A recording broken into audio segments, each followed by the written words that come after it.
Good evening Mohit ji. मेरी आवाज़ अगर ठीक से आ रही है, मेरी वीडियो ठीक से आ रही है, मेरी स्क्रीन ठीक से दिख रही है, तो एक बार बताइएगा। अगर इनमें से कोई भी प्रॉब्लम है तो एक बार चैट में लिख कर बताइए। सही है सर। All right. कल का मैच किस किस ने देखा?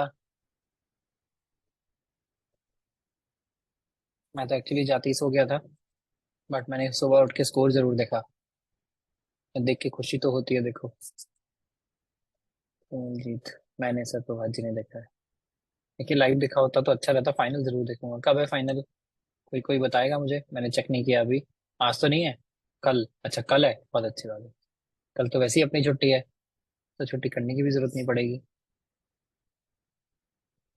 हाँ, ये उन्होंने सोच समझ के रखा है वीकेंड पे, है ना, कि बहुत सारे लोग मैच देख सकें।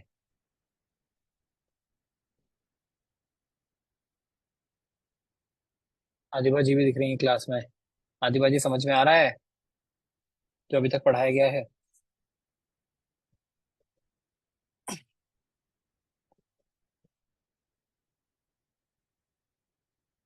लग रहा है सिर्फ ज्वाइन किया है, एक्टिव नहीं है। सर मैं वैभव। I am audible. हाँ वैभव जी, बताइए। सर आपके जो नोट्स हैं जो पीडीएफ में, हम्म। इसमें ब्लैक बैकग्राउंड है, तो इसको प्रिंटेबल फॉर्मेट में सर हम लोग नहीं निकाल सकते हैं। हम्म। तो सर इसमें अगर कुछ हो सकता है जिससे कि हम ये नोट्स प्रिंटेबल फॉर्म में निकाल सकें, जिससे कि क्योंकि आपके कंटेंट से बहुत ही इजी टू अंडरस्टैंड है, तो रिवाइज करने में भी आसान रहेगा। ठीक है, अच्छी रिक्वेस्ट है आपकी। मैं एक बार नोट कर लेता हूँ, एक बार मैं अपनी टीम से बोलता हूँ इसके बारे में कुछ कर सकते हैं तो। रुकिए, मैं एक बार let me ji note sir. It down. मैंने सोचा नहीं था इस बारे में कि ब्लैक थीम से ये प्रॉब्लम हो सकती है।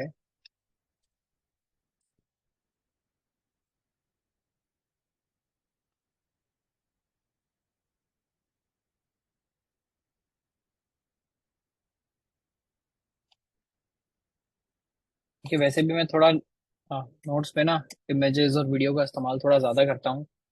तो वैसे ही शायद आपकी प्रिंटिंग की कॉस्ट थोड़ी ज़्यादा हो जाए। सिर्फ टेक्स्ट वाले नोट्स होते नहीं है। हम एक बार देखते हैं कि क्या किया जा सकता है इसके लिए। प्रणाम भास्कर जी, आप 2-3 दिन क्लास में नहीं थे, अभी आ रहे हैं। पुरानी क्लासेस कवर की आपने?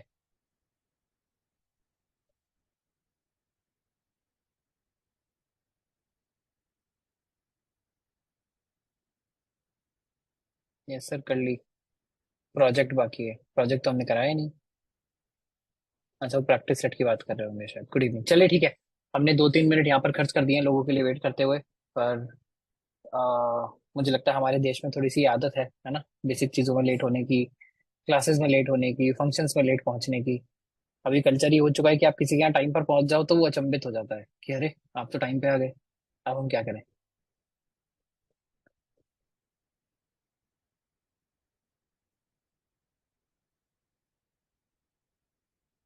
औरंगजेब जी, वो बिल्कुल ठीक बात है। अभी अच्छा नहीं दिखेगा, अभी पॉइंट दिखने का नहीं है। अभी पॉइंट ये है कि उसमें बस आप वो क्या क्या फील्ड्स लगाने हैं वो लगा पाए। अभी दिखना अच्छा है वो तो हमने किया ही नहीं है। सीएसएस तो मोटा मोटा काफी सारा अभी हमारा बचा हुआ है, तो आप उस चीज की चिंता मत कीजिए कि कितना सुंदर दिख रहा है। मेन पॉइंट यहाँ पर ये जो एक्सरसाइज था इसका ये था कि आप यहाँ पर जो कॉन्टैक्ट अस वाला फॉर्म बनाएंगे उसमें आप ये फिगर आउट कर पाए कि क्या क्या चीजें चाहिए होती हैं। उन चीजों के लिए आप फील्ड्स बना पाए, उनके लिए लेबल लगा पाए। बस इस पूरी एक्सरसाइज का जो टारगेट था वो इतना ही था। तो चलिए, हम स्टार्ट करते हैं, है ना। सबसे पहले एक बार मैं प्रोजेक्ट को जो हमने किया था, जो प्रैक्टिस सेट दिया था, इसको एक बार रिआइटरेट कर दूं। अगर इसमें किसी को कोई डाउट है तो हम उसको यहाँ पर सॉल्व कर लेंगे। क्या है? वैसे मुझे लगता है कि काफी सारी चीजें एकदम सिंपल थी। Create a page with all. काफी जगह मैं एक बार पेन ऑन कर लेता हूँ। पहला है create a page with all type of ordered list and one unordered list. इसमें चाहें तो आप अनऑर्डर्ड भी ऑल टाइप की कर सकते हैं, है ना। टाइप्स लगाकर ऑर्डर्ड भी यहाँ पर ऑल टाइप की हम कर सकते हैं। ये हमने क्लास में ही देखा था, सारा का सारा नोट्स में आपके था, तो मुझे ऐसा लग रहा है ये करना आसान रहा होगा। अगला क्या है? Create a table with headings, captions and a few rows. तो देखिए, हेडिंग कैसे लगाना था ये हमने देखा था, टीडी टैग से लगाना था। कैप्शन कैप्शन टैग से लगाना था। और फ्यू रोज उसमें करने थे। One of the heading should take at least 3 columns. तो यहाँ हम क्या चाह रहे थे?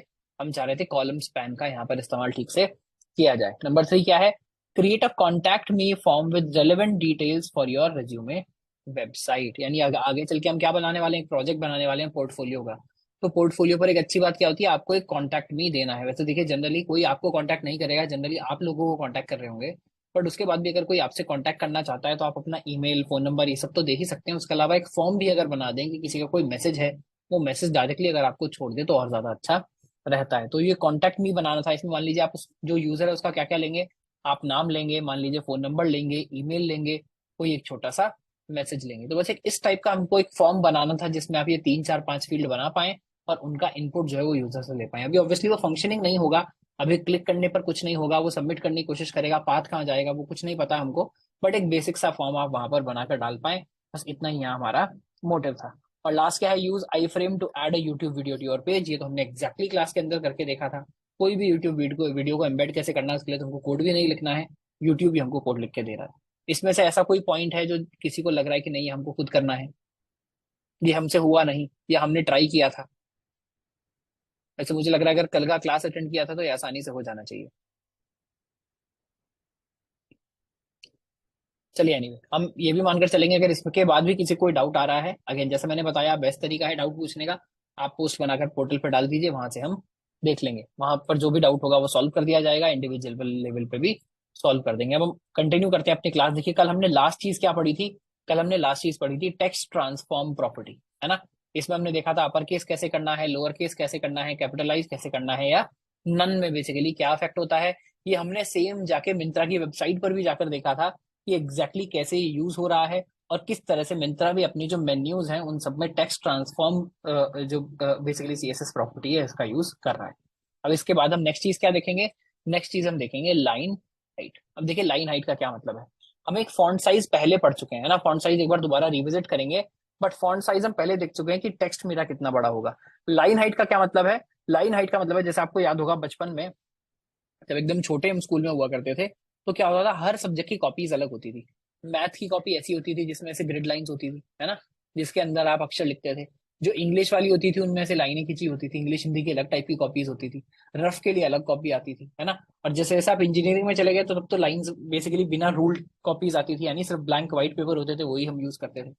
तो यहाँ पर बेसिकली वही जो लाइन की हाइट है, देखिए बचपन में जो आप बच्चे को सिखाने की कोशिश करते हैं कि एक लाइन में अक्षर सारे बराबर साइज के होने चाहिए और सारे एक साथ एक लाइन से आने चाहिए, वही यहाँ लाइन हाइट में करने की कोशिश की गई है। इसका हम पहले एक बार एग्जाम्पल करके देखते हैं, प्रैक्टिकल एग्जाम्पल करके देखते हैं तो थोड़ा सा और समझ आएगा जब हम इसको लाइव एडिट करेंगे कि ये जो लाइन हाइट है इसका मतलब क्या है।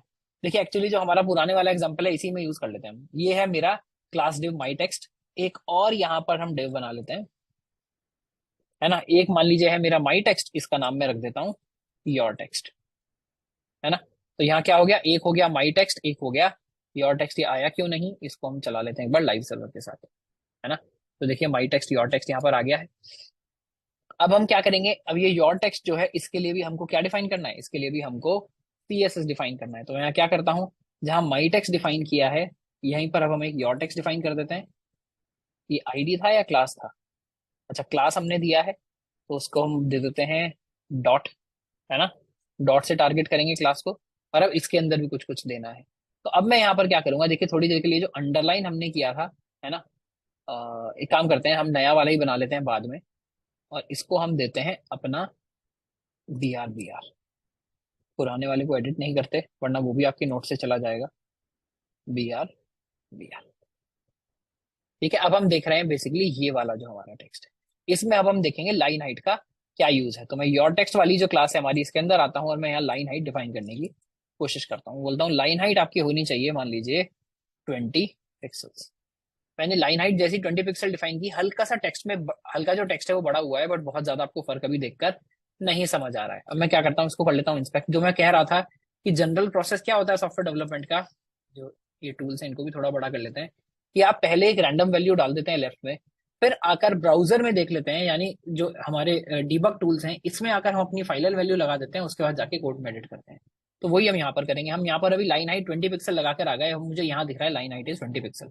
अब मैं इस पर क्लिक करूंगा और देखिए जो मेरी एरो कीज हैं उससे मैं इसको बड़ा या छोटा कर सकता हूँ। तो जब आप यहाँ लाइव चेंज करते हैं तो आपको एग्जैक्टली समझ आ जाता है कि इस नंबर को बड़ा या छोटा करने से क्या फर्क पड़ रहा है ना।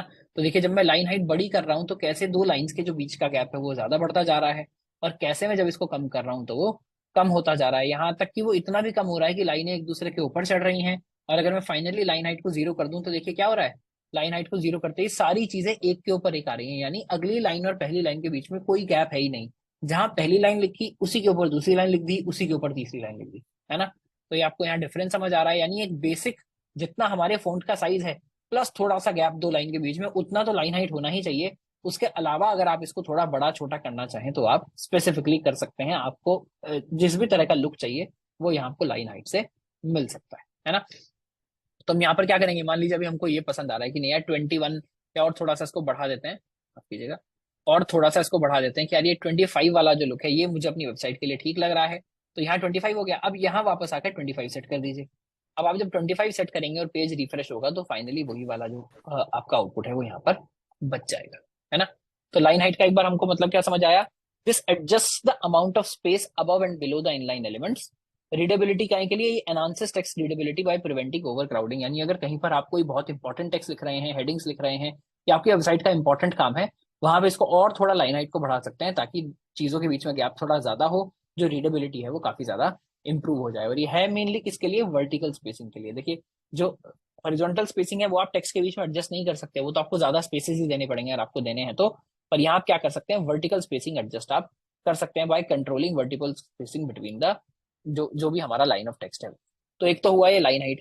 अभी पर हमको बेसिकली ज्यादा इंपॉर्टेंट क्या होता है, लाइन हाइट आप कभी कभी चेंज करते हैं, ज्यादा इंपॉर्टेंट आप चेंज करते हैं फॉन्ट साइज, है ना। तो सिमिलर चीज है फॉन्ट साइज, यानी आप ये दोनों चीज हैंड इन हैंड चलेंगे। फॉन्ट साइज क्या है, देखिए फॉन्ट साइज सेम अगर पैराग्राफ में आकर मैं क्या करता हूँ यहाँ पर, आप यहाँ पर नई प्रॉपर्टी भी इंट्रोड्यूस कर सकते हैं। ऐसा नहीं कि ये प्रॉपर्टी आपको यहीं पर लगानी है, आप सीधे डायरेक्ट यहाँ पर प्रॉपर्टी इंट्रोड्यूस कर सकते हैं। किसमें, देखिए मेरी क्लास यहाँ पर दिख रही है योर टेक्स्ट, मैं बोलता हूँ यार एक योर टेक्स्ट में एक नई प्रॉपर्टी इंट्रोड्यूस कर दीजिए जिसका नाम है फॉन्ट साइज। फॉन्ट साइज आ गया, अब मान लीजिए मैं यहाँ दे देता हूँ 5 पिक्सल, यार ये 5 पिक्सल होना चाहिए। देखिए हम ऑलरेडी 200% जूम पर हैं पेज के, उसके बाद भी जो टेक्स्ट है वो कितना ज्यादा छोटा यहाँ पर हो गया है ना। अब मैं क्या करूंगा, देखिए फॉन्ट साइज बढ़ाना शुरू करूंगा। जैसे जैसे मैं फॉन्ट साइज बढ़ा रहा हूँ आपको दिख रहा होगा कि टेक्स्ट जो है वो बड़ा होता जा रहा है, टेक्स्ट जो है वो और बड़ा होता जा रहा है, और बड़ा होता जा रहा है, और बड़ा होता जा रहा है। अब देखिए एक पॉइंट ऐसा आया कि अब टेक्स्ट इतना बड़ा हो गया है कि मेरी जो लाइन हाइट है वो छोटी लगी है, टेक्स्ट दोबारा से एक के ऊपर एक चढ़ना शुरू हो गया है। अगर मैं लाइन हाइट को डिसेबल कर दूं, है ना, अगर मैं लाइन हाइट को डिसेबल कर दूं तो देखिए बाय डिफॉल्ट फिर ये कुछ लाइन हाइट देता है बेस्ड ऑन फॉन्ट साइज। अब अगर मैं फॉन्ट साइज छोटा करूंगा तो देखिए आपको दिख रहा होगा जो लाइंस के बीच का स्पेस है ना, जो लाइंस के बीच में यहाँ पर आपको स्पेस दिख रहा है वो भी कम होता जा रहा है। तो बाय डिफॉल्ट जो लाइन हाइट है वो फॉन्ट साइज के हिसाब से छोटी बड़ी होती है। अगर आप उसको मैनुअली डिफाइन करते हैं, मान लीजिए अभी हम इसको वापस एनेबल कर देते हैं, अगर आप इसको मैनुअली डिफाइन करते हैं तो उसके बाद फिर वो फॉन्ट साइज के हिसाब से इसको चेंज नहीं करता है। फिर वो समझता है कि आपको ज्यादा अंडरस्टैंडिंग है कि टेक्स्ट का साइज क्या होना चाहिए। देखिए टेक्स्ट का साइज हमने इतना बड़ा कर दिया है कि सारा का सारा टेक्स्ट एक दूसरे के ऊपर जो है वो आ रहा है। इतना बड़ा हमने कर दिया है, एक एक वर्ड भी पूरी की पूरी स्क्रीन में नहीं आ पा रहा है ना। तो हम वापस इसको क्या कर देते हैं, मान लीजिए 25 पिक्सल्स सेट कर देते हैं। तो फॉन्ट साइज हमको एकदम क्लियर हो गया यहाँ लाइव एडिट में देखकर, और लाइन हाइट क्लियर होगा कि ये दोनों क्या है। ये है मेरा एग्जैक्ट जो लाइन है मेरी, वो लाइन कितनी मोटी होगी, और लाइन हाइट है दो लाइंस के बीच में गैप जो है वो कितना छोड़ा जाएगा। ठीक है, अगर एक बार इसका नोट्स देख लें, देखिए यहाँ पर जो हमने एग्जांपल भी लिया है उसमें क्या किया है हमने, हमने 4 पैराग्राफ्स डिफाइन किए हैं, चारों की आईडी पे टारगेट किया है फॉन्ट साइज। एक में 5 पिक्सल, 15 पिक्सल, 25 पिक्सल, 35 पिक्सल। यहाँ आपको दिख रहा है एकदम छोटे से शुरू हुआ, फिर उससे बड़ा, फिर उससे बड़ा, फिर सबसे बड़ा। तो ये आप बेसिकली यहाँ जो हमने नोट्स में दिखाने की कोशिश की है, क्योंकि यहाँ लाइव चेंज नहीं कर सकते, वो आपको यहाँ पर दिख गया कि कैसे फॉन्ट साइज बड़ा छोटा करने पर फॉन्ट मेरा एकदम लाइव बड़ा छोटा हो रहा है। तो इसका यूजेस देखिए बहुत सिंपल है, this sets the size of the font, और ये basically help creates responsive design. अभी हम आगे चल के देखेंगे अलग अलग फॉन्ट साइजेस पे कैसे डिफाइन करने हैं। तो आप वहां पर साइज किसी केस में बड़ा, किसी केस में छोटा, ये सब आप कर सकते हैं। ठीक है, फॉन्ट की देखिए सिर्फ साइज इंपॉर्टेंट नहीं है, फॉन्ट में और बहुत सारी चीजें होती हैं। दूसरा क्या होता है, एक होता है फॉन्ट वेट। वेट मतलब देखिए, वेट शब्द का मतलब क्या है, वेट शब्द का मतलब अगर हिंदी में हम बात करें तो होता है कितना वजन है, कितना भारी है ना। या हमारे यहाँ बात में जब जब कोई बात करता है तो उसके लिए बोल दिया जाता है कि इसकी बात में कितना वजन है। तो देखिए यहाँ वेट में क्या है, आप नॉर्मल एक तो बोल्ड टैग होता है, जो हम बोल्ड टैग करके क्या करते हैं, बोल्ड टैग करके में हम चीज का वेट जो है वो बाय डिफॉल्ट आप चेंज कर सकते हैं। बट यहाँ पर क्या है, देखिए आप नॉर्मल, बोल्ड, बोल्डर, ये तो आप वैल्यूज के लिए यूज कर ही सकते हैं। आप साथ में 100 से लेकर 900 तक कोई भी वैल्यू यूज कर सकते हैं कि आपको टेक्स्ट एग्जैक्टली कितना मोटा चाहिए। अगेन इसको भी हम क्या करते हैं, बेस्ट तरीका इसको देखने का है लाइव चेंजेस, है ना। तो मैं एक काम करता हूँ कि जो मेरा फॉन्ट साइज है इसको मैं छोटा कर देता हूँ, थोड़ा सा 15 पिक्सल कर देता हूँ, और जो मेरा लाइन हाइट है इसको भी हम 20 पिक्सल कर देते हैं, है ना। तो मैंने चेंज कर दिया, लाइन हाइट 20 पिक्सल हो गया, फॉन्ट साइज 15 पिक्सल हो गया। अब मैं यहाँ आता हूँ, डिफाइन करता हूँ फॉन्ट वेट। और फॉन्ट वेट की वैल्यू मैं स्टार्ट कर रहा हूँ 100 से। देखिए जैसे ही मैं इसकी वैल्यू 100 करता हूँ, अभी यहाँ पर बेसिकली ज्यादा और कोई चेंज देखने के लिए नहीं मिल रहा है। अब मैं क्या करता हूँ, इसको 100 से बढ़ाना स्टार्ट करता हूँ। 100 से मान लीजिए मैंने कर दिया 200, है ना। और मैं क्या करता हूँ, इसको थोड़ा सा और बढ़ा देता हूँ ताकि सडनली हमको चेंज नजर आए। मान लीजिए मैंने इसको कर दिया 900, तो देखिए आपको दिख रहा है एकदम सडनली ये बोल्ड हो गया है।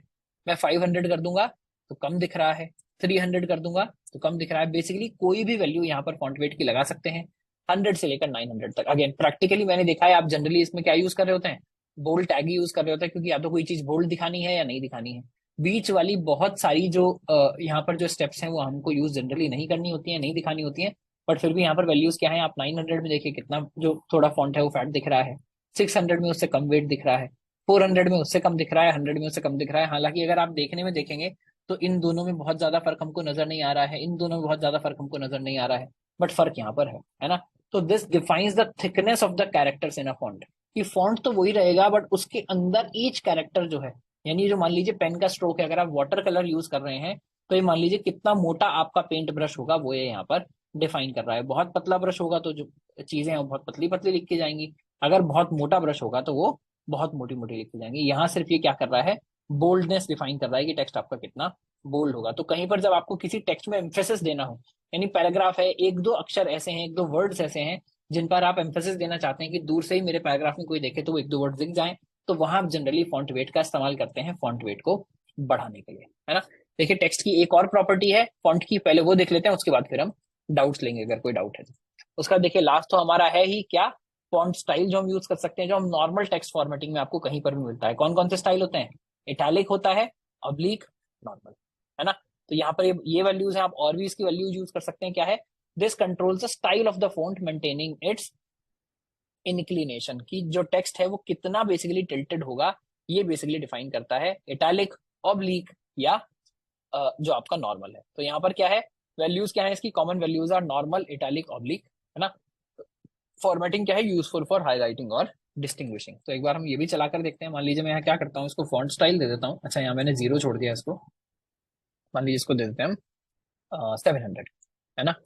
700 दे दिया, उसके बाद हम देते हैं एक फॉन्ट स्टाइल, है ना। फॉन्ट स्टाइल में हम क्या दे सकते हैं, देखिए इटैलिक दिया तो क्या हुआ, टिल्टेड हो गया। नॉर्मल हमारा नॉर्मल है। ऑब्लिक दिया तो भी बेसिकली इटैलिक और ऑब्लिक में आपको एकदम से फर्क समझ नहीं आएगा, बट क्या है ये भी एक लेवल का टिल्टेड है। इनहेरिट का मतलब होता है ऊपर से आप ले लीजिए, है ना। तो बाकी इसकी सारी वैल्यूज यहाँ पर हम एग्जैक्टली देखकर डिस्कस नहीं करेंगे, बट एक बार अगर मैं आपको दिखाना चाहूँ, ये जो हम क्लास है, ये जो क्लास की वैल्यूज है सारी की सारी यहाँ पर कॉपी करके अपनी क्लास के अंदर अंदर डाल देते हैं, जो हम एक्चुअली यहाँ पर यूज कर रहे हैं, है ना। तो अगर हम यहाँ पर आकर देखेंगे, देखिए फॉन्ट स्टाइल का अगर मैं क्या खोल के दिखाऊं आपको, डॉक्यूमेंटेशन खोल कर दिखाऊं, इसको थोड़ा सा बड़ा कर देता हूँ। तो देखिए यहाँ पर भी क्या दिखा रहा है, नॉर्मल टेक्स्ट आपको नॉर्मल दिख रहा है, इटैलिक टेक्स्ट हल्का सा बहुत टिल्टेड दिख रहा है, ऑब्लिक टेक्स्ट बेसिकली इटैलिक जैसा ही दिखता है एकदम से। आप देखेंगे तो ऑब्लिक कितना डिग्री करना है एग्जैक्टली वो भी आप यहाँ पर डिफाइन कर सकते हैं। देखिए जो भी एडवांस डॉक्यूमेंटेशन होगी वो यहाँ पर आपको मिल जाएगी, ठीक है। तो अगेन इसमें से भी आप जनरली क्या यूज कर रहे होते हैं, सिर्फ इसमें से भी आप जनरली इटैलिक यूज कर रहे होते हैं। जैसे बहुत जगह लोग कोड लिखने के लिए अगर कहीं पर कोई कोड का स्टेटमेंट दिखाना है उसको इटैलिक कर देते हैं। कहीं पर जैसे आपने देखा होगा अगर कॉन्वर्सेशन की बात हो रही है और किसी की कोई लाइन आप कोट कर रहे हैं तो उसको जनरली इटैलिक कर दिया जाता है, दिखाने के लिए कि ये हमारे शब्द नहीं है, हम किसी बुक से कोट कर रहे हैं, किसी ऑथर से कोट कर रहे हैं, किसी स्पीकर से कोट कर रहे हैं, है ना। पर ये देखिए बहुत स्लाइड चीजें हैं, बस एक बार अगर आपको ये पता हो कि ये यहाँ पर पॉसिबल है एचटीएमएल में, एचटीएमएल सीएसएस में, और हमको कैसे करना है उससे ही काम हमारा बन जाता है। ये सारे काम हमने एचटीएमएल में भी किए थे। हमने इटैलिक टैग देखा था आई, हमने बोल्ड टैग देखा था बी, तो आप ये डायरेक्टली एचटीएमएल में भी कर सकते थे। पर हमने उस समय कहा था ये सब जनरली आप कैसे करते हो, जहां भी करना होता है जनरली आप सीएसएस से करना प्रेफर करते हो। तो अगर हमको सीएसएस से करना है तो हमने देख लिया कि अगर हमको बोल्ड करना है तो उसके लिए फॉन्ट वेट यूज करेंगे, अगर हमको इटैलिक करना है तो फॉन्ट स्टाइल यूज करेंगे, साइज चेंज करना है तो साइज यूज करेंगे, और बेसिकली लाइन हाइट हमने ऑलरेडी देख लिया है ना। तो फॉन्ट के बारे में चार चीजें हमने देखी। अभी फॉन्ट की एक चीज मेन रहती है, इसमें थोड़ा सा हम टाइम लेंगे, कि फॉन्ट फैमिली क्या होता है, अलग अलग टाइप के अगर फॉन्ट हमको डिफाइन करने हैं तो उसके लिए क्या करते हैं। एक बार मैं यहाँ पर पॉज लेता हूँ, अगर किसी को कोई डाउट है तो आप लोग पूछ सकते Hello, sir. हैं। जी रिदोई जी। Sir, my question about the line height says property. So, does it mean that the current line that we have and the space between current line and the next line, or otherwise the space between the top line or the current line? The line and the next line, Oh, okay, sir. So does it apply in the inline element also? Yes, this has nothing to do with being inline or block elements. Slightly, maybe different slightly in inline element. No, no difference. For inline and block elements, this is not the difference between or the gap between different elements. This is the gap between when you have the same element and you have multiple lines of text, then inside that element, how will you control that multiple lines of text? Maybe, sir, when we use Pantech, we used to see the defined space as we use in the uh, deep tech or in the block element. So we'll see different, some sort of subtle different here. I'm not getting your question, what you're trying to ask. What is the question exactly? The question exactly is that inline element is actually work differently, like in the block element, the space actually reduce much in span element वो or जिस inline space की element. आप बात कर रहे हैं वो margin और पैडिंग होता है, वो लाइन हाइट नहीं है। वो हम अलग से Okay, sir, cover thank you, करेंगे sir. अभी आगे चल के। जी, और किसी का कोई डाउट? जी साक्षी जी। सर ये फॉन्ट वेट जो है अभी मैंने लाइव आपके साथ चेंज करना लाइक मैंने ट्राई किया तो 100 से लेकर 500 तक नॉर्मली रहता है और 600 से 1000 तक थोड़ा सा बोल्ड होता है और वो कांस्टेंट रहता है, मतलब चेंज नहीं होता है। मतलब 700 में 600 में थोड़ा बोल्ड और 700 में वो बोल्डनेस इंक्रीज होनी चाहिए ना, देखिए तो वो सेम ही रह रहा है। वो ब्राउजर का सपोर्ट हो सकता है। एक बार हम इसकी डॉक्यूमेंटेशन चेक कर लेते हैं just to be sure, right. Okay मेरी अंडरस्टैंडिंग यही है कि 100 से 900 तक ये धीरे धीरे चेंज होता है। देखिए जो इसकी एक्चुअल वैल्यूज भी है ना, जो आप वर्ड्स में डिफाइन कर सकते हैं, वो भी नॉर्मल होता है, लाइटर होता है, बोल्ड होता है, बोल्डर होता है। तो 4 वैल्यूज तो हैं ही, और उसमें भी अगर आपको एक लेवल का और बेसिकली माइन्यूट कंट्रोल चाहिए तो उसके लिए वैल्यूज होते हैं कि आप 100 से 900 तक डिफाइन कर सकते हैं। देखिए यहाँ हम नॉर्मल देखें और लाइटर देखें तो दोनों में फर्क आपको दिख रहा है। यहाँ अगर मैं 100 की जगह वैल्यू क्या कर देता हूँ, 200 कर देता हूँ। ये थोड़ा सा इस बात पर भी डिपेंड करता है कि आप फॉन्ट कौन सा यूज कर रहे हैं। बहुत सारे फॉन्ट्स में पतला लिखने का तरीका नहीं होता है, तो बाय डिफॉल्ट आप क्या फॉन्ट यूज कर रहे हैं। देखिए मैं जितनी भी चेंज कर रहा हूँ हर एक में कुछ ना कुछ चेंज आपको नजर आ रहा है, अगर मैं 100 से लेकर 900 तक जा रहा हूँ, है ना। Yes sir. तो इट इज डिफरेंट। वो दो बेसिकली वहां पर फैक्टर्स हो सकते हैं, एक तो आप ब्राउजर कौन सा यूज कर रहे हैं और दूसरा आपका डिफॉल्ट फॉन्ट कौन सा है। वो फॉन्ट वो सारे फॉन्ट वेट सपोर्ट करता है या नहीं करता है। जैसे हम देखते हैं बहुत सारे फॉन्ट ऐसे होते हैं कि आप उसमें नॉर्मल भी लिखते हैं तो बहुत बोल्ड दिखता है। यस आगे अभी हम इसके जो नेक्स्ट स्टेप है वो बहुत सारे फॉन्ट्स ही देखने वाले हैं कि अलग अलग फॉन्ट्स हम कैसे चेंज करेंगे, तो वहां पर भी हमको ये बात क्लियर होगी। पर वैल्यूज इसकी बेसिकली अगेन बाय स्टैंडर्ड 100 से लेकर 900 तक एकदम लाइट से शुरू होना चाहिए और 900 पे सबसे बोल्ड होना चाहिए। Okay, thank you sir. अंचल जी आपने भी क्या माइक ऑन किया था उस समय? No sir. अच्छा ठीक है, कोई बात नहीं। सुजीत जी। Sir, I want to ask this, is there is any relation between font size and line height? Because if I change any one of them, another gets automatically changed. मैंने अभी तो बताया, जब हम लाइव चेंज कर रहे थे उस समय आपने सुना या नहीं? क्या समझ नहीं आया था उसमें? हाँ, actually the thing is that वहाँ पर जो स्पेस है तो वो मतलब जो चेंज हो जा रहा है, मतलब line height and font size में जो मतलब एग्जैक्ट क्या रिलेशन है, मतलब वो ऑटोमेटिकली चेंज हो जा रहा है। वो तो मैंने एक्सप्लेन ही किया, उसमें कंफ्यूजन क्या है? एक्चुअली कंफ्यूजन है ये क्या, मतलब फॉन्ट के अकॉर्डिंग डिपेंड करता है, मतलब किसी एक फॉन्ट में ज्यादा स्पेस आ जाएगा, किसी और फॉन्ट में दूसरा स्पेस कम हो जाएगा। ये जी हाँ बिल्कुल, फॉन्ट वो के फॉन्ट के ऊपर डिपेंड कर सकता है, करेक्ट। मतलब सारे प्रॉपर्टीज जितने भी प्रॉपर्टीज है, जैसे फॉन्ट वेट हो गया, स्टाइल हो गया, साइज हो गया, वो क्या फॉन्ट स्पेसिफिक है। करेक्ट।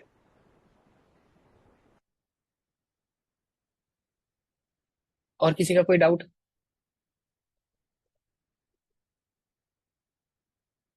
ऑल राइट,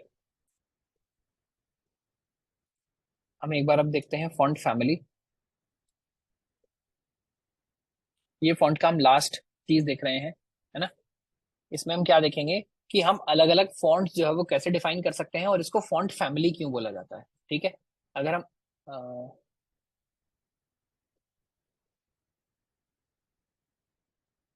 अनुपुर जी भी एक्सप्लेन कर रहे हैं कि फॉन्ट वेट भी फॉन्ट फैमिली के ऊपर डिपेंड करता है। तो देखिए अगर हम इसका यूजेस देखें, defines which font should be used for text with in an element, यानी आप इससे फॉन्ट डिफाइन कर सकते हैं। तो सबसे पहले मैं एक फॉन्ट डिफाइन करके दिखा देता हूँ।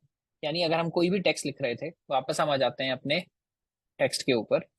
इस बार मान लीजिए जो मेरा ऊपर वाला टेक्स्ट है इसका मैं फॉन्ट चेंज कर देता हूँ। तो हम वापस करते हैं इंस्पेक्ट, इसके एलिमेंट डॉट स्टाइल में जाते हैं, यहाँ हम डिफाइन करने की कोशिश करते हैं क्या, फॉन्ट फैमिली, है ना। फॉन्ट फैमिली हम कर रहे हैं। अब यहाँ पर आप कोई भी स्पेसिफिक फॉन्ट जो है वो डिफाइन कर सकते हैं। मान लीजिए मैं यूज कर लेता हूँ यहाँ पर जो भी फॉन्ट्स की लिस्ट दी हुई है, मान लीजिए फैंटेसी, ये मैंने फॉन्ट लगा दिया। तो जैसे ही मैंने फॉन्ट की देखिए वैल्यू यहाँ पर डिफाइन की, फॉन्ट फैमिली फैंटेसी, तो यहाँ आपको दिख रहा होगा कि फॉन्ट एकदम सडनली चेंज होकर किसी और तरह का हो गया है, जैसे कोई पुराना बुक हो या बेसिकली कुछ फैंसी जो है मुझे यहाँ पर फॉन्ट जो है वो दिख रहा है ना। तो फॉन्ट से आप ये डिफाइन कर सकते हैं। अगेन जैसे ये क्या है, लिखने का स्टाइल। जैसे बचपन में हमको बोलते थे क्या कि किसी की राइटिंग अच्छी है, मेरी राइटिंग बहुत गंदी थी, है ना। बहुत बच्चों की राइटिंग बहुत साफ हुआ करती थी। तो आपकी हैंड राइटिंग कैसी है वही फॉन्ट है। अभी जो एकदम मॉडर्न टेक्नोलॉजी आ रही है उसमें क्या होता है, वो आपके कुछ पैराग्राफ्स अगर आप उसको लिख कर दिखा देंगे तो उसी का एक फॉन्ट जनरेट कर देता है और आप किसी भी टेक्स्ट को अपनी हैंड राइटिंग में कन्वर्ट कर सकते हैं, है ना। तो पहले क्या होता था बेसिकली, इसके लिए भी मैं एग्जैक्टली एक वर्ड भूल रहा हूँ, आई थिंक कैलीग्राफर बोलते हैं उसको या समथिंग लाइक दैट। जो लोग पहले जब कंप्यूटर्स नहीं होते थे तो फॉन्ट्स बनाए जाते थे, आप एडवर्टाइजमेंट में लगाते थे, होर्डिंग्स पे लगाते थे, कहीं भी लगाते थे। तो क्या होता था, डिजाइनर्स होते थे, आर्टिस्ट होते थे जो अपने नए नए फॉन्ट्स बनाते थे और बेसिकली टेक्स्ट को थोड़ा स्टाइलिश बनाकर लिखने की कोशिश करते थे। जब कंप्यूटर्स आए, माइक्रोसॉफ्ट वर्ड आया, तो उन्होंने क्या किया, कुछ फॉन्ट्स जो पॉपुलर बेसिकली फॉन्ट स्टाइल्स थे, पढ़ाए जाते थे, उनको उन्होंने क्या किया, बेसिकली ऐड करना स्टार्ट कर दिया कंप्यूटर में कि आप यहाँ पर भी अपने फॉन्ट स्टार्ट बेसिकली चेंज कर सकते हैं। और अभी भी क्या है, infinite number of fonts exist करते हैं। आप अपने सिस्टम पर भी अगर आप डिजाइनर हैं, बैठकर पेंट करके अपना कोई भी फॉन्ट आप बना सकते हैं और आप बेसिकली सपोर्ट कर सकते हैं कि मैं कितने कैरेक्टर्स इसमें ऐड करूंगा। तो हम देखेंगे कि हम स्टैंडर्ड फॉन्ट्स को कैसे यूज करेंगे, हम देखेंगे कि हम कस्टम फॉन्ट्स को कैसे यूज करेंगे, इंटरनेट पे हम कैसे अलग अलग फॉन्ट्स निकाल सकते हैं और फॉन्ट्स का और हम यहाँ पर यूज क्या क्या कर सकते हैं, है ना। तो अगर हम यहाँ पहले एक बार नोट्स में देखने की कोशिश करें, हम क्या बोल रहे हैं, आप स्पेसिफिक फॉन्ट्स भी यूज कर सकते हैं, है ना। इसमें क्या है, कॉमन चॉइसेस हैं, एरियल, सिगॉय, टाइम्स न्यू रोमन, ये क्या है, बहुत स्पेसिफिक है। यानी आपने बोला तो टेक्स्ट आपका बिल्कुल वैसा ही दिखेगा। टाइम्स न्यू रोमन क्या है, ये कुछ स्टैंडर्ड फॉन्ट्स हैं जो जनरली क्या है, सारे के सारे ब्राउजर्स सपोर्ट करते हैं। फॉन्ट फैमिली में सबसे बड़ी दिक्कत क्या है, जो मैंने बोला कि सबका स्पेसिफिक बेसिकली कस्टम फॉन्ट हो सकता है। ऐसा भी हो सकता है कोई फॉन्ट एक ब्राउजर सपोर्ट करता है, दूसरा ब्राउजर सपोर्ट नहीं करता। इनिशियली बेसिकली फॉन्ट वॉर्स हुआ करती थी between Microsoft and Apple. Apple अपने फॉन्ट्स निकाल कर लाया करता था, माइक्रोसॉफ्ट अपने फॉन्ट्स निकाल कर लाया करता था, दोनों को लगता था हमारे फॉन्ट्स अच्छे हैं। बट होता क्या है, उससे इंटरनेट पे बेसिकली जब चीजें आनी शुरू हुई, तो अब आप अपना फॉन्ट जिस फॉन्ट में दिखाने की कोशिश कर रहे हैं अपना टेक्स्ट, किसी ब्राउजर में वो अवेलेबल है, किसी ब्राउजर में वो अवेलेबल नहीं है। तो इसके लिए बेसिकली फॉन्ट फैमिली के अंदर आया फॉल बैक मैकेनिज्म। यानी आप क्या कर सकते हैं, जब आप फॉन्ट डिफाइन करेंगे तो आप कॉमा लगा लगा कर बहुत सारे फॉन्ट्स डिफाइन कर सकते हैं, है ना। आगे चल के अभी हम देखेंगे कि वो फॉल बैक्स कैसे डिफाइन करते हैं, बट आप कॉमा लगा लगा कर बहुत सारे फॉन्ट्स डिफाइन कर सकते हैं। और उसमें क्या होता है, अगर पहला फॉन्ट नहीं मिला तो वो दूसरे फॉन्ट के पास चला जाएगा, दूसरा नहीं मिला तो वो तीसरे के पास चला जाएगा। तो आपके ऊपर कुछ कंट्रोल रहता है आपका कि अगर मेरा ये फॉन्ट नहीं मिला तो मेरा टेक्स्ट इसमें दिख जाएगा जिसमें मेरा टेक्स्ट ठीक दिख रहा है। ऐसा नहीं होगा कि फॉल बैक होकर कोई ऐसे फॉन्ट में चला जाए जिसमें आपका बेसिकली जो भी वेबसाइट का डिजाइन है वो बहुत ही गंदा लग रहा हो। इसमें क्या है, बस एक टर्म हमको याद रखना है, क्या, वेब सेफ फॉन्ट्स। कुछ फॉन्ट्स ऐसे हैं जिनको बोला जाता है वेब सेफ, यानी वो जनरली हर ब्राउजर पर, हर प्लेटफॉर्म पर, फोन पर, आप ले लीजिए, टीवी पर ले लीजिए, कहीं पर भी आप जाएंगे तो वो फॉन्ट्स जनरली अवेलेबल हर जगह होते हैं। तो अगर आप वेब सेफ फॉन्ट्स को यूज कर रहे हैं तो आपको बेसिकली बहुत ज्यादा फॉल बैक के लिए घबराने की जरूरत नहीं है। सिमिलरली जेनेरिक फैमिली होती है क्या, always and the font family list with a generic family like serif, sans serif और लास्ट रिजॉर्ट ऑप्शन। इसका क्या मतलब है, देखिए कि फॉन्ट किस टाइप का होगा, इसका इसके भी बेसिकली रूल्स हैं। रूल्स क्या है, आप कोई कस्टम बना रहे हैं तो हो सकता है आपका फॉन्ट किसी भी फैमिली का ना हो, बट इन जनरल क्या होता है, पहले मान लीजिए 3-4 टाइप के फॉन्ट्स थे, उसके बाद क्या किया, किसी ने उनमें से किसी फॉन्ट को उठाया, उसमें कुछ हल्का सा स्टाइल चेंज कर दिया, तो उसमें क्या हुआ, उसको उस फॉन्ट का चाइल्ड मान लिया गया, फिर उसके चाइल्ड पैदा हुए, उस फॉन्ट का चाइल्ड मान लिया गया। तो ये क्या है, फॉन्ट्स भी एक ट्री की फॉर्म में चलते हैं, है ना। पहली कुछ 2-3 है जिनको जेनेरिक फैमिली बोला जाता है, जो स्पेसिफिक कुछ स्टाइल्स डिफाइन करते हैं, फिर उस एक पर्टिकुलर स्टाइल्स के अलग अलग अलग अलग वेरिएंट्स हैं, उस पर्टिकुलर स्टाइल के अलग अलग वेरिएंट्स है। तो इस टाइप से होता है। तो जेनेरिक फैमिली किनको माना जाता है, जो एकदम टॉप लेवल पर है, बेसिकली सेकंड लेवल पर है या फर्स्ट लेवल पर है, जिन्होंने किसी किसी स्पेसिफिक टाइप के फॉन्ट्स डिफाइन किए हैं, तो उनको भी जनरली वेब सेफ माना जाता है। कि वो वाली जो फैमिलीज हैं, अगर आपका बेसिकली मान लीजिए आपने ये फॉन्ट डिफाइन किया था और ये नहीं मिला, तो आप ये बोल रहे हैं जो इसका पेरेंट है वो कुछ कुछ इससे सिमिलर दिखने वाला होगा, तो चलिए अगर पेरेंट मिल जाएगा तो भी मेरा काम चल जाएगा। है ना। ये तो हुई नोट्स की बात। अब हम देखेंगे हम इसको यूज कैसे करते हैं। तो देखिए यहाँ अगर आप हमारा जो कोडिंग वाला एग्जाम्पल है देखेंगे, हमने क्या किया है, 3 पैराग्राफ्स डिफाइन किए हैं, और तीनों पैराग्राफ्स में हम क्या कर रहे हैं देखेंगे। अगर हम तीनों में हमने क्या किया, आईडी टारगेटिंग किया, और फॉन्ट फैमिली कैसे डिफाइन किया है। हमने बोला सबसे पहले एरियल मिलना चाहिए, अगर एरियल मिल जाए तो ठीक है, नहीं तो हेलवेटिका मिलना चाहिए, हेलवेटिका मिल जाए तो ठीक है, नहीं तो सेंस सेरिफ मिलना चाहिए। अब सबसे पहली बात तो ये, हमको पता कैसे चलेगा यार कौन सा फॉन्ट कैसा दिखता है। तो देखिए मेन तरीका तो यही है जो अभी तक हम एडिट करते आ रहे हैं। क्या, आप यहाँ पर आइए और फॉन्ट की जो वैल्यूज हैं, मैं मान लीजिए इसको हटा देता हूँ। अब ये बेसिकली अलग अलग वैल्यूज यहाँ पर दिखा रहा है। तो देखिए जैसे जैसे मैं यहाँ लाइव चेंज कर रहा हूँ तो ऊपर आपको चेंजेस होते हुए नजर आ रहे हैं। आप देख सकते हैं कि मेरे को कौन सा फॉन्ट यूज करना है। पर ये तो हुआ हिट एंड ट्रायल मेथड, है ना। ऐसी कोई जगह है क्या जहां पर हमको एक बार में फॉन्ट दिख जाए? बिल्कुल है, बहुत सारे अलग अलग वेबसाइट्स हैं, बट एक पॉपुलर स्टैंडर्ड तरीका क्या है, एक वेबसाइट है गूगल फॉन्ट्स। आप क्या कर सकते हैं, इस वेबसाइट का इस्तेमाल कर सकते हैं जिसका नाम क्या है, गूगल फॉन्ट्स। आप यहाँ पर आइए, यहाँ पर आपको मोस्टली सारे के सारे जो फॉन्ट्स हैं वो यहाँ पर मिल जाएंगे। देखिए क्या बोल रहा है, गूगल फॉन्ट्स पर कितने फॉन्ट्स अभी अवेलेबल हैं, 1682 फॉन्ट फैमिलीज गूगल फॉन्ट्स पर अवेलेबल है। यहाँ आप इसको अलग अलग साइज में ट्राई करके देख सकते हैं। मैं चाह रहा हूँ नहीं, मेरे को तो एक्चुअली 200 साइज पर लगाना है, 200 साइज पर क्या अच्छा लगता है, छोटे में क्या अच्छा लगता है। हम ये भी देखेंगे यहाँ से फॉन्ट्स को यूज कैसे करना है ना। देखिए यहाँ क्या है, प्ले राइट एस्पाना डेकोराविटा, किसी ने ये फॉन्ट डिफाइन कर दिया जिसमें इस तरह से लिख रहा है कर्सिव राइटिंग में। ये प्ले राइट मैक्सिको है। अब देखिए प्ले राइट इसमें क्या हो रहा है, प्ले राइट इसकी जेनेरिक फैमिली है, तो प्ले राइट में ये एक अलग फॉन्ट है, प्ले राइट में मैक्सिको एक अलग फॉन्ट है, प्ले राइट में इटालिया मॉडर्ना एक अलग फॉन्ट है। बट देखिए सब में क्या हो रहा है, आप कर्सिव लिख रहे हैं। तो आप यहाँ पर भी फॉल बैक डिफाइन कर सकते हैं। अगर आप डिफाइन करेंगे तो कि भाई ये मिल जाए तो ठीक है, वरना अच्छा चलो ये दूसरा मिल जाए तो ठीक है, वरना प्ले राइट का जो नॉर्मल फॉन्ट है वो मिल जाए तो ठीक है ना। अब अलग अलग लैंग्वेजेस के भी फॉन्ट्स हैं, जापानीज का अलग फॉन्ट है, हिंदी का अगर मान लीजिए हम यहाँ पर सर्च करेंगे, देखें कोई लैंग्वेज का ऑप्शन है क्या, जी बिल्कुल है। अगर मान लीजिए हम हिंदी इसमें सर्च करें, देखिए हिंदी तो नहीं मिल रही है, गुरमुखी मिल रही है। मुझे पता नहीं कि वो हिंदी के लिए टाइप हिंदी में करना पड़ेगा इसलिए नहीं मिल रही है, या हिंदी को ये सपोर्ट ही नहीं करता है। देखिए हिंदी को सपोर्ट नहीं कर रहा है। बट देखिए तेलुगु है यहाँ पर, तो मान लीजिए हम तेलुगु ट्राई कर लेते हैं। तेलुगु दबाए तो देखिए तेलुगु के भी अलग अलग फॉन्ट्स यहाँ पर हैं। हिंद गुंटूर, गुंटूर एक जगह है आंध्र प्रदेश में शायद, इफ आई एम राइट। तो हिंद गुंटूर करके एक फॉन्ट है, मलाना एक फॉन्ट है, गुराजदा एक फॉन्ट है ना। तो देखिए अलग अलग तरह से यहाँ पर आपको तेलुगु देखने के लिए मिल रही है। देखिए तेलुगु फॉन्ट सपोर्टेड है, इस बात का क्या मतलब है, आधा अगर आप यूएस में जाएंगे आईटी इंडस्ट्री में कौन है, मोस्टली लोग तेलुगु हैं। मेरा एक अभी फ्रेंड है, उसने हैदराबाद में पहले घर खरीदा था जब मैं हैदराबाद रहता था।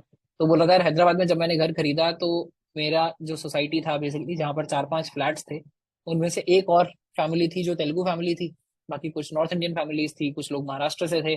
बेसिकली हैदराबाद में उसको ऐसा लगा कि एक छोटा इंडिया उसको वहां देखने के लिए मिला।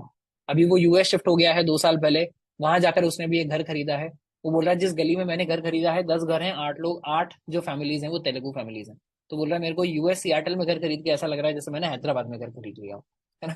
तो आपको हर जगह ये मिलेगा। बेसिकली कुछ स्टेट्स की प्रेफरेंस होती है कुछ कुछ जगह पर जाने की, है ना। और वहां पर क्या होता है, आपको बहुत अच्छी कम्युनिटी वहां पर मिल जाती है। तो देखिए अलग अलग लैंग्वेजेस के भी यहाँ पर फॉन्ट्स हैं ना। हम वापस आ जाते हैं जो पॉइंट हम डिस्कस कर रहे थे, आप यहाँ पर ऑल लैंग्वेजेस पर आ जाएंगे तो अलग अलग फॉन्ट्स आप यहाँ से देख सकते हैं। अभी हम देखेंगे इसको हम इंक्लूड कैसे करना है, हमको यूज कैसे करना है ना। तो यहाँ पर थोड़ा वापस आ जाते हैं।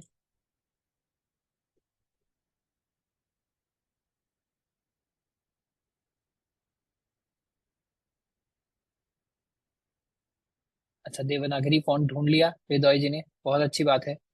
देखिए मैं इसको क्लिक कर लेता हूँ। हाँ, तो देखिए देवनागरी फॉन्ट भी यहाँ पर है, शायद हिंदी नाम से नहीं है वो, शायद जो हमारे यहाँ हिंदी में बोलते हैं लिपि, वो लिपि के नाम से है, लैंग्वेज के नाम से नहीं है ना, स्क्रिप्ट के नाम से है इंग्लिश में अगर बात करें तो स्क्रिप्ट में मिल गया। देखिए हिंदी वाले भी देवनागरी वाले भी कितने सारे अलग अलग फॉन्ट्स हैं। आपको जो भी सुंदर लग रहा है वो आप यहाँ से यूज कर सकते हैं। गूगल फॉन्ट्स को यूज कैसे करते हैं जैसा मैंने बोला ये अभी हम बाद में देखेंगे। बट आपको भी मेन यहाँ पर क्या समझना है कि फॉन्ट को हम डिफाइन कैसे करते हैं फॉन्ट फैमिली लगाकर, और ये कॉमा कॉमा लगाकर जो डिफाइन कर रहे हैं इसका मतलब क्या है। इसका मतलब क्या है, देखिए यहाँ पर हमने एक एग्जाम्पल लेकर दिखाया है। फॉन्ट फैमिली में क्या होता है, ओपन सेंस पहला फॉन्ट है, कॉमा लगाकर दूसरा दिया कि अगर ये नहीं मिला तो ये दिखा दीजिएगा, ये नहीं मिला तो ये दिखा दीजिएगा, ये नहीं मिला तो ये दिखा दीजिएगा। कितनी बार डिफाइन कर सकते हैं कॉमा लगा लगाकर, कोई लिमिट नहीं है, आप कितना भी डिफाइन कर सकते हैं। बट अगेन जनरली देखिए यहाँ पर क्या लिखा है, you can list multiple fall back fonts, there is no limit. But obviously आपको थोड़ा सा रीजनेबल रहना चाहिए, ऐसा नहीं हो कि आप फॉल बैक में ही 100 फॉन्ट डिफाइन कर दें। भाई अगर पहले 2-3 फॉन्ट आपके नहीं मिले, 2 फॉन्ट नहीं मिले, तो आप एक कोई जेनरिक थोड़ा सा फॉन्ट डिफाइन कर दीजिए, वेबसाइट फॉन्ट डिफाइन कर दीजिए, ताकि उसमें आपका काम चल जाए, है ना। तो यहाँ पर यही हमने डिफाइन एक्सप्लेन किया है कि अगर ओपन सेंस अवेलेबल नहीं हुआ तो ब्राउजर उसके बाद क्या चेक करेगा, हेलवेटिका चेक करेगा। हेलवेटिका नहीं हुआ तो ब्राउजर उसके बाद एरियल चेक करेगा। Otherwise if none of the fonts are available the browser will use the default sans serif font. sans serif क्या है, ये डिफॉल्ट का भी डिफॉल्ट है, अगर कुछ भी नहीं हुआ तो sans serif तो यहाँ पर मिल जाएगा जो हमने यहाँ पर डिफाइन किया है। तो बेसिकली ये हमारा ओपन सेंस है, उसका फॉल बैक ये है, उसका फॉल बैक ये है, लास्ट हमारा फॉल बैक sans serif है, तो sans serif तो यहाँ पर मिल ही जाना चाहिए, है ना। तो ये हुआ हमको बेसिकली फॉन्ट कैसे यूज करना है। अब मैं यहाँ पर आपको दिखाता हूँ कि हम कस्टम फॉन्ट कैसे यूज करेंगे। मान लीजिए गूगल फॉन्ट कैसे यूज करेंगे। नॉर्मल फॉन्ट हमको कैसे डिफाइन करना है ये तो हमने यहाँ पर टेक्स्ट प्रॉपर्टी में देख लिया, कहाँ है हमारा टेक्स्ट प्रॉपर्टी, है ना। तो यहाँ पर हमने क्या किया था, अच्छा वो शायद गायब हो गया या हमने कोई और खोला हुआ था। अच्छा देखिए हमने ये वाला खोला हुआ था, इसको मैं बंद कर देता हूँ कंफ्यूजिंग ना लगे। तो देखिए फॉन्ट फैमिली हमने कर्सिव डिफाइन किया, तो कर्सिव अगर हमको मिल गया तो ये यहाँ पर आ गया है ना। हम मान लीजिए यहाँ से अब कोई नाम हम उठा लेते हैं, है ना। हम इंग्लिश का देख रहे थे, तो मान लीजिए ये फॉन्ट मुझे ठीक लग रहा है, प्ले राइट न्यूजीलैंड। ये फॉन्ट मान लीजिए मुझे इस्तेमाल करना है। तो देखिए यहाँ पर जनरली दिया हुआ होता है कि आपको इसको यूज कैसे करना है। देखिए यहाँ क्या है, गेट फॉन्ट नाम का बटन है। मैं ये नहीं कह रहा हूँ कि आपको गूगल फॉन्ट यूज करना है, आप कोई भी वेबसाइट यूज कर सकते हैं, ऐसे बहुत सारी वेबसाइट्स हैं, पर गूगल फॉन्ट पे मैंने इसको देखा है कैसे यूज करना है। तो बोल रहा है क्या मैं फॉन्ट आपके लिए डाउनलोड कर दूं, यानी आप इसकी फाइल अपने पास रख लीजिए, आपको जैसे यूज करना है कीजिए, या आप कोड से यूज करना चाहते हैं। तो भाई हम तो कोड से यूज करना चाहते हैं। तो देखिए जैसे हमने कहा कोड से यूज करना चाहते हैं, अभी आपको पूरी डिटेल दिखा रहा है, मैं इसको हल्का एक नंबर छोटा करके आपको दिखाता हूँ। क्या अगर आपको वेब पे यूज करना है तो कैसे यूज करें, एंड्रॉइड पर यूज करना है तो कैसे करें, आईओएस पर करना है तो कैसे करें, फ्लटर बेसिकली एक फ्रेमवर्क है जिसमें एंड्रॉइड आईओएस दोनों की एप्स बनाई जाती हैं, फ्लटर में यूज करना है तो कैसे करें। भाई हमको तो वेब में यूज करना है और हमको लिंक से यूज करना है। तो बोल रहा है ये कोड आप कॉपी कर लीजिए, है ना, एंड आपका जो भी वेरिएबल स्टाइल है आप उसमें ये क्लास डिफाइन आप कर दीजिए, है ना। तो एक बार मैं आपको करके दिखाता हूँ कैसे। मान लीजिए हमने यहाँ से इसको कॉपी कर लिया, ये बोल रहा है ये लिंक अपनी HTML फाइल में इंक्लूड कर दीजिए। तो हम क्या करेंगे, यहाँ पर जैसे हम CSS फाइल इंक्लूड करते थे ऐसे ही यहाँ हमने लिंक बेसिकली इंक्लूड कर दिए, किसके, इस फॉन्ट के लिए। तो क्या होगा, इनसे ये फॉन्ट उठा कर ले आएगा। उसके बाद ये क्या बोल रहा है, play right angel CSS class for a variable style. तो आप यहाँ पर क्या कर सकते हैं, ये पूरा उठाकर आप कैसे यूज कर सकते हैं। देखिए फॉन्ट फैमिली इसने कैसे दिखाया है, play right NG comma cursive, बस ये क्लास हमको डिफाइन करना है। ये तो हम अपनी क्लास में भी कर सकते हैं, इसकी क्लास भी आप एज इट इज कॉपी करके अप्लाई कर सकते हैं, और हम अपनी क्लास में भी इसको लगा सकते हैं। तो अब मैं क्या करूंगा, वापस अपना जो हमारा टेक्स्ट प्रॉपर्टी था ये हम खोल लेते हैं। अब हम यहाँ पर क्या कर सकते हैं, क्योंकि हम ये लिंक को ऑलरेडी इंक्लूड कर चुके हैं, हमने जहां पर भी अभी फॉन्ट मान लीजिए डिफाइन नहीं किया था, फॉन्ट फैमिली हमारे टेक्स्ट की, योर टेक्स्ट कौन सा है, नीचे वाला टेक्स्ट है, इस पर ध्यान रखिएगा। तो हम यहाँ क्या करते हैं, हम डिफाइन करते हैं फॉन्ट फैमिली, और हम क्या डिफाइन कर देंगे, play right NG and cursive. तो देखिए यहाँ पर क्या आ गया है, प्ले राइट जो हमारा कर्सिव वाला फॉन्ट था वो यहाँ पर अभी हमको दिख रहा है ना। क्योंकि अब यहाँ से क्या हुआ, इस लिंक से यानी इंटरनेट से हम वो फॉन्ट डाउनलोड करके ले आए। हमने कहा ब्राउजर से आपके पास नहीं है कोई बात नहीं। देखिए अब मैं क्या करूंगा, अगर मैं यहाँ से लिंक्स हटा दूं, जो इस लिंक्स इसने दिए थे ये मैं हटा दूं, तो देखिए क्या होगा, अब इसने फॉल बैक कर लिया कर्सिव के ऊपर, क्योंकि कर्सिव इसको मिल गया है ना। तो इसने क्या किया, फॉल बैक कर लिया कर्सिव के ऊपर, क्योंकि जब हमने text.css डिफाइन किया पहले हमने बोला भाई प्ले राइट NG नाम का फॉन्ट है उसको आप यूज करिए, वो ये बोलेगा प्ले राइट NG नहीं मिला, तो उसका जिसने क्या यूज कर लिया, कर्सिव, क्योंकि कर्सिव इसके पास होता है। तो ये इसका क्या हो गया, हमारा फॉल बैक हो गया। अब अगर मैं ये लिंक यहाँ पर ऐड कर दूं अपने हेड के अंदर, तो हमारा जो ब्राउजर है उसको मैंने बोला है कि जाओ यहाँ से डाउनलोड करके लाओ, जैसे हमारी CSS फाइल को इंक्लूड करता है ऐसे ही इसकी फॉन्ट फाइल्स को भी इंक्लूड कर रहा है। तो क्योंकि फॉन्ट फाइल इंक्लूड हो गई है तो अब इसको फॉल बैक पर कर्सिव पर जाने की जरूरत नहीं पड़ी, इसने एग्जैक्टली जो प्ले राइट NG फॉन्ट था वो यहाँ पर डाउनलोड कर लिया है। इसका सबूत क्या है सर, आपके कहने से कैसे मान लें, बिल्कुल अच्छी बात है। देखिए हम क्या करते हैं, हम जाते हैं अपने जो टूल्स हैं इसमें हम जाएंगे नेटवर्क टैब पर। हमने कहा था अगर नेटवर्क से कोई भी चीज आएगी तो क्या होगा, उसके लिए नेटवर्क टैब में एक ना एक एंट्री होना चाहिए। तो देखिए अब अगर आप यहाँ पर आएंगे आप देखेंगे इस ये दिखा रहा है कि ये नेटवर्क कॉल एक हुई है, और ये किस टाइप की कॉल हुई है, देखिए यहाँ पर दिखा रहा है फॉन्ट टाइप की कॉल हुई है, ये डाउनलोड कर लाया है। कहाँ से, कौन से URL से डाउनलोड करके लाया है, गूगल का URL है fonts.gstatic.com। यहाँ पर प्ले राइट NG ये इस टाइप की फाइल यहाँ पर मिली इसको 200 मतलब ये हुआ कि ये सक्सेसफुल हो गया है, यहाँ से डाउनलोड करके लाया। रिस्पॉन्स क्या है, अच्छा यहाँ पर अभी रिस्पॉन्स डेटा इसको अवेलेबल नहीं दिख रहा है, बट प्रीव्यू देखिए दिखा रहा है कि इस टाइप की फाइल इसको वहां से मिली है, जिसमें छोटे लेटर्स को कैसे दिखाना है, बड़े लेटर्स को कैसे दिखाना है, ये डाउनलोड करके ले आया है। अगर हम यहाँ से इसको बेसिकली हटा दे रहे हैं तो ये फिर नहीं आता है। यानी अगर इंटरनेट नहीं होगा तो ये लिंक वाला फॉन्ट आपका काम नहीं करेगा। इस पेज को अगर मैं ऐसे सिस्टम पर चलाऊं जिसमें इंटरनेट नहीं है तो फिर मेरा ये फॉन्ट विजिबल नहीं होगा। उस केस में क्या होगा, उस केस में फॉल बैक कर जाएगा हमारे कर्सिव के ऊपर। और बेसिकली कर्सिव क्योंकि हमेशा ब्राउजर के अंदर इंक्लूडेड होता है, इसलिए कर्सिव हमेशा यहाँ पर चलने वाला है ना। तो ये हमने देखा कि हम फॉन्ट फैमिली क्या होता है, फॉन्ट फैमिली में मल्टीपल फॉन्ट्स को कैसे डिफाइन करते हैं, कैसे वो एक दूसरे के लिए फॉल बैक का काम करते हैं, कैसे हमको वो फॉन्ट्स यूज करने हैं जो ब्राउजर में अवेलेबल हैं, कैसे हम गूगल फॉन्ट्स का इस्तेमाल कर सकते हैं कोई भी कस्टम फॉन्ट अपनी वेबसाइट पर लगाने के लिए। देखिए थोड़ा सा इंपॉर्टेंट लेसन था ये। अगर आपको अपनी वेबसाइट को, अपने पोर्टफोलियो को, किसी भी चीज को थोड़ा सुंदर बनाना है तो ये बहुत ही आसान, बहुत ही सस्ता तरीका होता है कि वहां आप एक थोड़ा सा अच्छा जो फॉन्ट है वो यूज कर लें। तो क्या होता है, दिखने में थोड़ा सा अपीलिंग हो जाता है। बट साथ साथ ये भी याद रखिएगा, कई बार फॉन्ट्स इतने अजीब हो जाते हैं कि वो रीडेबल ही नहीं रहता। तो स्टाइल लगाने के चक्कर में इतना स्टाइलिश फॉन्ट ना लगा दें कि जो एक्चुअली आप पढ़ाना चाह रहे थे वो यूजर पढ़ ही नहीं पाया। अब एक लास्ट चीज हम और देखेंगे फॉन्ट के बारे में। लास्ट चीज क्या है? लास्ट चीज है आइकन्स। देखिए हमने कल लेसन के बीच में, कल की या परसों की बात है मुझे याद नहीं, शायद कल की ही बात है, किसने बोला था कि सर इमोजीज दिखा दीजिए हम कैसे यूज करेंगे। तो इमोजीज का हमने पूरा बेसिकली डिटेल एक्सप्लेन किया था कि इमोजी किस तरह से हम यूज करते हैं। इमोजी किस तरह से एक टेक्स्ट ही होता है, इंटरनली बेसिकली एक कैरेक्टर होता है जिसको हम यूज कर लेते हैं। अब हम देखेंगे एग्जैक्टली फॉन्ट्स को यूज करके हम कैसे इमोजीज को यूज कर सकते हैं अपने कोड में, है ना। तो इसके लिए हम क्या यूज करने वाले हैं, इसके लिए मैं जो पर्टिकुलरली अभी आपको दिखाने वाला हूँ वो दिखाने वाला हूँ fontawesome.com। अगेन ऐसा नहीं है कि इसके लिए सिंगल वेबसाइट है, ऐसी और भी वेबसाइट्स हैं जो आप सर्च कर सकते हैं। हम अभी इसके लिए फॉन्ट ऑसम यूज कर रहे होंगे।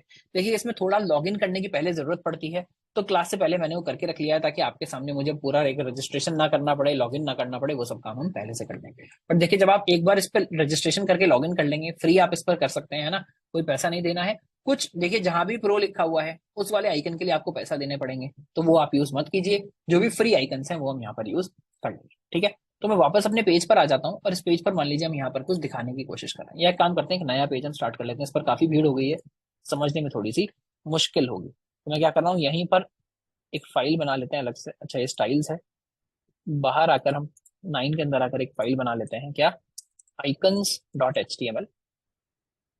और अभी हम फिलहाल जो थोड़ा CSS लिखना है फिलहाल इसी के अंदर लिख लेंगे, अदरवाइज बाद में बनाएंगे फाइल, है ना। इसको मैंने कर दिया है कम। अब यहाँ हम देंगे लर्निंग आइकन्स, है ना। आइकन्स हम यहाँ सीखने की कोशिश करेंगे। इस वाले पेज को मैं कर लेता हूँ ओपन विद लाइव सर्वर। इसको हम ले आते हैं सबसे अंदर, और ये जो टेक्स्ट प्रॉपर्टीज था इसको हाथ जोड़कर कर देते हैं बंद, ठीक है। अब देखिए क्या होगा, आप मान लीजिए कहां पर आ गए हैं, आप आ गए हैं फॉन्ट ऑसम पर। तो एक बार जब आप लॉगिन कर लेंगे तो आप एक ऐसी जगह होगी जहां पर आप लैंड करेंगे। अब यहाँ पर आप किसी भी टाइप के फॉन्ट जो आइकन्स हैं वो सर्च कर सकते हैं। इसको मैं थोड़ा बड़ा करके दिखा देता हूँ। देखिए यहाँ पर कितने सारे आइकन से दिखा रहा है आपको। कहीं हाउस का आइकन लगाना है, फोन का आइकन लगाना है ना, वेबसाइट पे बहुत बार ऐसा होता है आपको फोन वाला आइकन लगाना है, तो वो कैसे लगाएंगे। आजकल देखिए पहले इमोजी सपोर्ट नहीं होता था, तो ये काम करने का सिंगल तरीका यही था कि आप कोई ना कोई फॉन्ट इंक्लूड करें जो आइकन वाला आता हो। आजकल थोड़ा आसान हो गया है क्योंकि बेसिक चीजें आप कहीं से किस चीज से कर सकते हैं, बेसिक चीजें आप कर सकते हैं डायरेक्टली इमोजीज को यूज करके, जिसका सपोर्ट जनरली हर जगह होता है। आपको उसके बाद भी कुछ कस्टम यूज करना है तो आप ये यूज कर सकते हैं। देखिए एक चीज मैं दिखाऊं जहां मैंने अभी रिसेंटली इमोजी का यूज किया, केजी कोडिंग की वेबसाइट पर। kgcoding.in खोलकर मैं आपको दिखाता हूँ। देखिए आपको दिखेगा पेज पर मैंने काफी ज्यादा, वेबसाइट डाउन है क्या भाई, नहीं, ठीक है। देखिए ये जो लाइव के पहले जो सिंबल लगा हुआ है ये क्या है, ये इमोजी है। ये जो कैलेंडर लगा हुआ है क्या है, ये इमोजी है। ये इमोजी है, ये इमोजी है, ये इमोजी है। देखिए यहाँ पर क्या है, सारी की सारी इमोजी लगी हुई है। अगर हम कोर्स के अंदर चले जाएं तो देखिए फोन से पहले ये जो आइकन लगा हुआ है ये क्या है, ये सब इमेजेस नहीं है, ये सब इमोजीज हैं। इसका फायदा क्या है, साइज बहुत कम लगता है, साइज बेसिकली कुछ नहीं लगता है टेक्स्ट की तरह। अगर मैं इन सबको इमेजेस की तरह लगा रहा होता तो क्या होता, पेज का जो लोडिंग है वो काफी ज्यादा स्लो हो जाता। आप देखेंगे हर जगह जहां भी हमने थोड़ा सा सुंदर करने के लिए यूज किया है वहां हमने डायरेक्टली फिलहाल इमोजीज का यूज कर लिया है, हमने आइकन्स भी यूज नहीं किए हैं। बट आइकन्स कैसे यूज करने हैं अभी हम वो देख रहे हैं। फॉन्ट्स को हम बंद कर देते हैं, किसी कोडिंग को हम बंद कर देते हैं, डॉक्यूमेंटेशन को भी फिलहाल हम बंद कर देते हैं। तो हम आ गए यहाँ पर fontawesome.com पर। तो यहाँ आप क्या कर सकते हैं, देखिए बहुत सारे अलग अलग सारे फॉन्ट आपको दिख रहे हैं। मान लीजिए आप अपनी वेबसाइट जब पर्सनल पोर्टफोलियो बनाएंगे वहां आप अपना लिंक्डइन का लिंक लगाना चाहते हैं। मान लीजिए लिंक्डइन का एक लिंक बनाते हैं, तो जैसे ही मैंने लिंक्डइन पर कॉल किया ये दिखा रहा है कि आप अपनी वेबसाइट पर जो भी आप लिख रहे हैं वहां बस ये कॉपी कर दीजिए, कॉपी कोड टू स्निपेट। देखिए जैसे मैंने इस पर क्लिक किया कॉपी भी इसने खुद कर दिया, कि बोला ये बस आप लिख देंगे तो क्या आएगा, ये आइकन आ जाएगा। एक चीज इसमें अभी मिसिंग है जो मैंने पहले किया है, पर मैं आपको समझाऊंगा कैसे करना है। पहले मुझे दिखाते हैं कि कैसे अभी काम नहीं कर रहा है। मैंने क्या किया, मैंने बॉडी में डायरेक्टली जाकर इसने जो दिया था basically I tag italic tag, इसने बोला इसके अंदर बस ये क्लास दे दीजिएगा आप FA ब्रांड्स, है ना, फेसबुक ऐसा लग रहा है, या FA इसका जो भी बेसिकली क्लास होगा FA ब्रांड्स FA लिंक्डइन, है ना। इसने बोला ये आप लगा दोगे तो आइकन दिख जाएगा। हम जाकर देखते हैं लर्निंग आइकन्स में क्या दिखा, यहाँ तो कुछ भी नहीं दिख रहा है ना। मान लीजिए इसके बाद हम दे देते हैं माय लिंक्डइन लिंक। देखिए माई लिंक्डइन लिंक तो आया, बट उससे पहले जो लिंक्डइन का आइकन आना चाहिए था वो नहीं आया। वो क्यों नहीं आया, क्योंकि हमने इसके लिए कुछ इंक्लूड तो किया ही नहीं, ये भी कोई कस्टम फॉन्ट होगा, कस्टम चीज होगी, उसको कैसे करेंगे? तो देखिए उसके लिए ये आपकी एक किट जनरेट कर देता है। जैसे ही आप इसमें से कोई भी बेसिकली यूज करेंगे तो क्या करेगा, ये आपकी एक किट जनरेट कर देगा, और आपको देखना पड़ेगा कि किट को हमको यूज कैसे करना है ना। यहाँ पर आप अपने कस्टम बेसिकली आइकन्स भी अपलोड कर सकते हैं, वो सब हमको यूज नहीं करना है। हम आ जाएंगे सेटअप वाले पॉइंट पर। तो ये क्या बोल रहा है सेटअप में, कि आप ये स्क्रिप्ट टैग मेरा इंक्लूड कर लीजिए, है ना। बाकी वाले लिंक टैग दे रहे थे, इसने क्या दिया, स्क्रिप्ट टैग दिया। स्क्रिप्ट का मतलब क्या, ये जावास्क्रिप्ट का यूज कर रहा है इसके लिए। तो हम क्या करेंगे, जावास्क्रिप्ट जो हम देखेंगे तो देखेंगे जावास्क्रिप्ट को भी स्क्रिप्ट टैग से कैसे इंक्लूड करते हैं। फिलहाल इसने जो दिया हमको तो क्या करना है, हेड में जाके कॉपी पेस्ट कर देना है, वो हमने कर दिया। वापस आते हैं लर्निंग आइकन्स में, देखिए यहाँ क्या हुआ है, लिंक्डइन का आइकन आ गया है। तो इसका सेटअप क्या है, इसका सेटअप है कि बस आप इतना को कॉपी कर लें, है ना। आपको देखिए अपना किट भी सेटअप करने का जरूरत नहीं है। आप क्या कर सकते हैं, अगर आपको गिटहब पर जाएंगे, हमने बेसिकली रेपो ऑलरेडी बनाया हुआ है, या ये बेसिकली आप जो क्लास है उसी में से आप पॉज करके बाद में एक बार इसको नोट डाउन कर लीजिएगा, कॉपी पेस्ट कर लीजिएगा। आप बस ये अगर स्क्रिप्ट लिख देंगे तो क्या होगा, ये बेसिक सारे आइकन्स आपके पास आने लगेंगे। देखिए सिर्फ इतना नहीं है, आप इसमें और क्या क्या कर सकते हैं, बोल रहा है आप एनिमेशन भी डाल दीजिए, क्योंकि जावास्क्रिप्ट का यूज कर रहा है तो इसमें काफी कुछ ये कर सकता है। कि आप इसको किसी पर्टिकुलर कलर में ले सकते हैं, हम बोले नहीं यार हमको तो लिंक्डइन जो दिखाना है ना किसी और कलर में दिखाना है ना। या देखिए बोल रहा है ग्रेडियंट में भी आप दिखा सकते हैं, आप इसमें कोई भी कलर मान लीजिए यहाँ से ले लीजिए, उसमें भी आप इसको दिखा सकते हैं। मान लीजिए हमने कलर चूज कर लिया, हमको तो इसमें दिखाना है। साइज भी हम थोड़ा बड़ा कर लेते हैं, हमको तो और थोड़ा बड़ा दिखाना है। मैंने एक्सेल इसको कर लिया। रोटेट आप कर सकते हैं किसी भी चीज को, अगर आपको रोटेट करना है तो हम रोटेट मान लीजिए बंद कर देते हैं, सीधा दिखना चाहिए। फ्लिप करना है, उल्टा करना है ना, जो भी आपको यहाँ से करना है वो आप कर सकते हैं। उसके बाद हम कहाँ आएंगे, देखिए एनिमेशन में, यानी आप चाहते हैं कि ये बीट की तरह धड़के आपकी वेबसाइट पर, वो भी आप कर सकते हैं। फेड हो जाए, शेक करने लगे, जैसे ही कोई यूजर यहाँ पर आए उसको दिख जाए कि भाई आपका लिंक्डइन लिंक ये है, यहाँ आ जाइए। मान लीजिए हम ये लगा लेते हैं, आपको नाइट थीम में लगाना है तो नाइट थीम में भी आप लगा सकते हैं। देखिए जैसे ही मैं ये चेंजेस कर रहा हूँ ना, ये जो कोड मुझे यहाँ से कॉपी करना है इसको ये चेंज करता जा रहा है। तो मान लीजिए शेक से मैं नो एनिमेशन कर देता हूँ, तो देखिए क्या हुआ, यहाँ पर कोड जो है वो चेंज हो गया। मैं कह रहा हूँ नहीं शेक करिए तो कोड चेंज हो गया।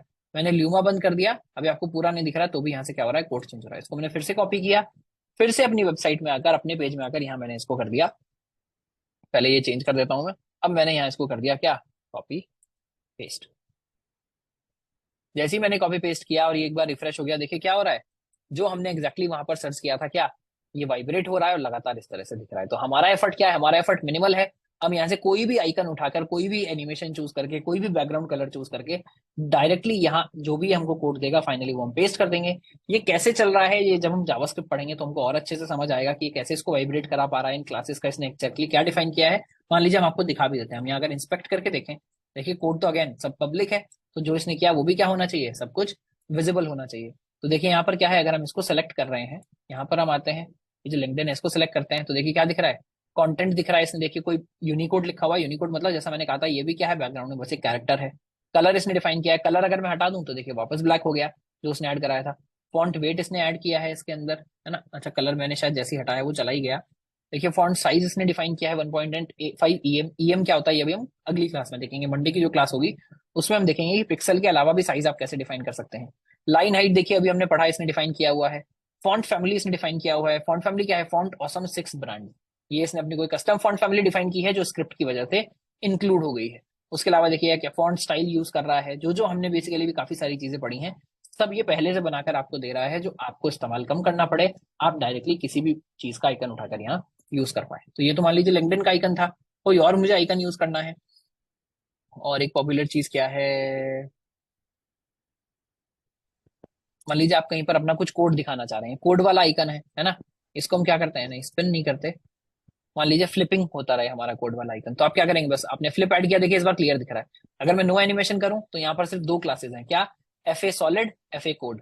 जैसे मैंने कहा फ्लिप भी होना चाहिए, तो यहाँ एक F A flip class add हो गई, यानी ये क्लासेस की बेस पर क्या हो रहा है, ये बिहेवियर को यहाँ पर ऐड कर रहा है। उसके बाद मैं क्या करूंगा, इसको कॉपी कर लूंगा, यहाँ आऊंगा जहां मैंने अपना कर दिया माई लिंक्डइन लिंक, उसके बाद इसको पेस्ट कर दूंगा। वापस आते हैं अपने पर, देखिए क्या हुआ है, माई लिंक्डइन लिंक के बाद ये बेसिकली मेरा दूसरा आइकन भी आ गया है, जो ऐसे ऐसे घूमना जिसने स्टार्ट कर दिया।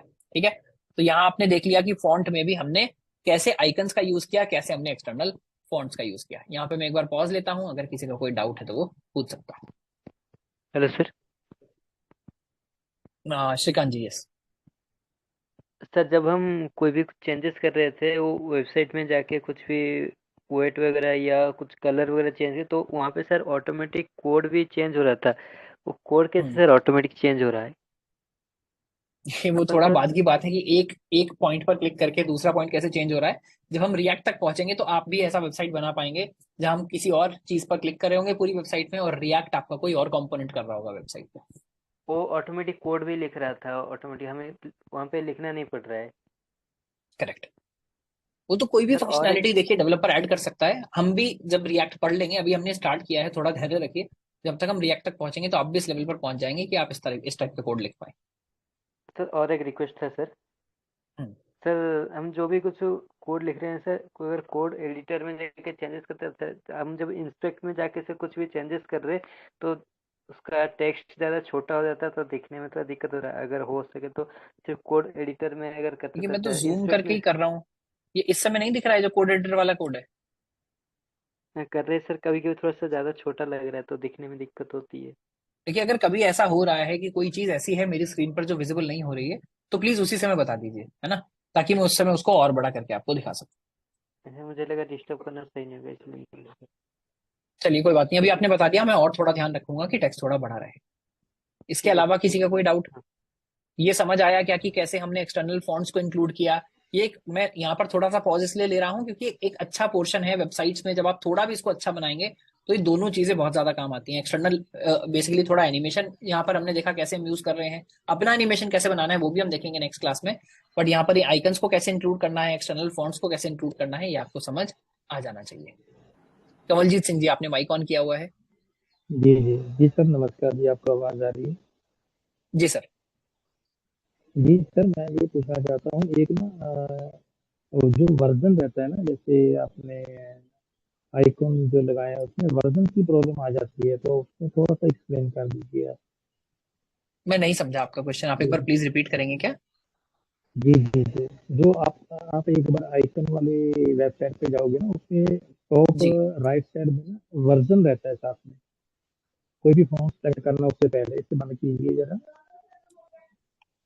हाँ, ऊपर देखिए जरा। अच्छा। हाँ। इसमें इसमें ना वर्जन की ऑप्शन रहती है ऊपर, ये वाला। ठीक है। तो ये हाँ दिक्कत हाँ। आ जाती है जब हम इसका सीडीएन उठाते हैं ना, सीडीएन उठा के कई बार किसी किसी की वेबसाइट से उठाते हैं तो सीडीएन मैच नहीं करता, तो वर्जन की प्रॉब्लम से वो शो नहीं होता आइकॉन। तो इसमें थोड़ा सा अगर आप एक्सप्लेन कर दें कि कैसे वर्जन की सीडीएन उठाना सेम। आप कह रहे हो कि वो वर्जन सीडीएन पे अवेलेबल नहीं होता है? कई बार, हाँ, कई बार हम वहाँ से लिंक उठा लेते हैं, स्टाइल शीट या स्क्रिप्ट उठा लेते हैं ना, लेकिन आइकन नीचे चलता नहीं है, तो वर्जन का इश्यू आ जाता है। अच्छा देखिए, मैंने कभी फेस नहीं किया है कवलजीत जी, बट अगर आपके पास ऐसा कोई ठीक भी है। कोड स्निपेट है जिसमें ऐसा कोई इशू फेस हो रहा ठीक। है तो आप प्लीज एक बार पोर्टल पे डालिएगा। मैं एक बार उसको टेस्ट करके ठीक है। देखूंगा, मैं उसको समझूंगा कि एग्जैक्टली क्या प्रॉब्लम है, उसको ठीक है। जरूर एक्सप्लेन करूंगा। बट मैंने कभी देखा नहीं है ठीक ऐसा है। वर्जन का प्रॉब्लम। ठीक है। किसी और को कोई इशू? हाँ मुकुंद जी।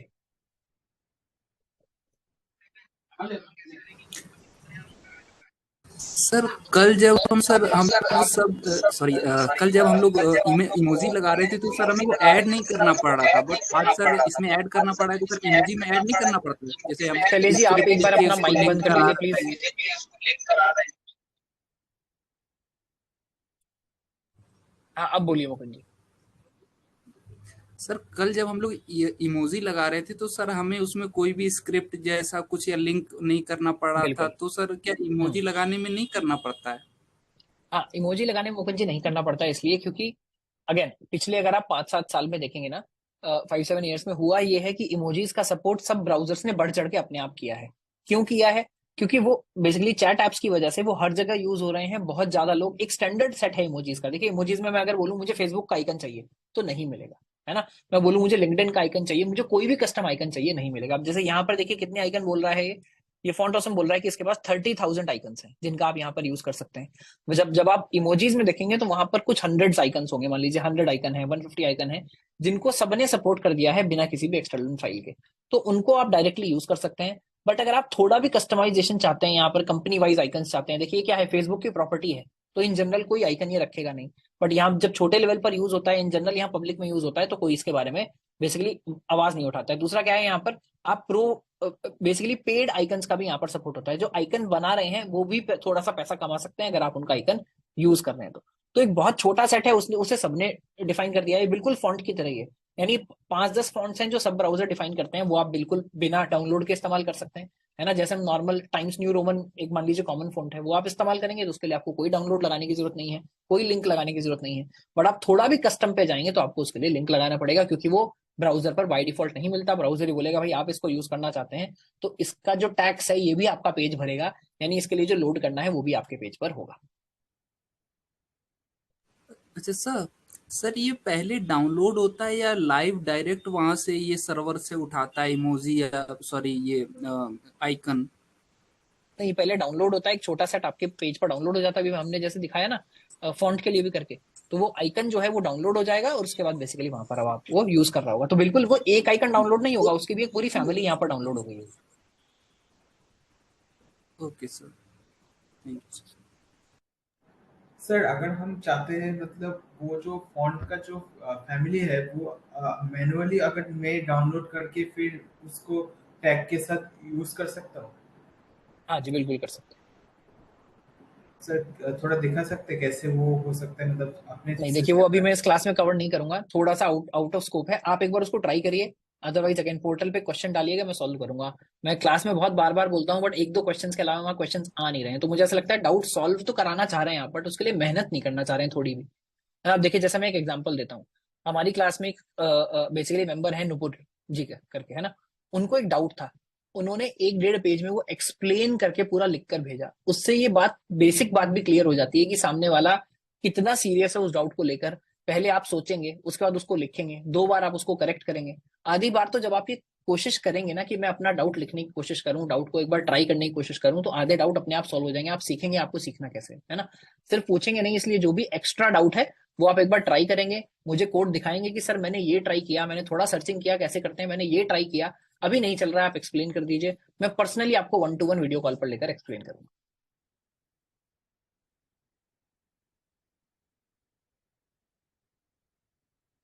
ठीक है, तो हम आगे बढ़ते हैं। फॉन्ट वाला काम यहाँ पर हो गया है खत्म, है ना, कि हमको आइकन्स कैसे दिखाने हैं। ये एक छोटा सा प्रैक्टिस सेट है, आपको आज नोट्स में मिल जाएगा, प्लीज इसको भी एक बार ट्राई करिएगा। अनिकेत जी, आपका जो भी डाउट है, जैसे मैं जब मौका दे रहा हूँ प्लीज माइक पर आकर पूछिए।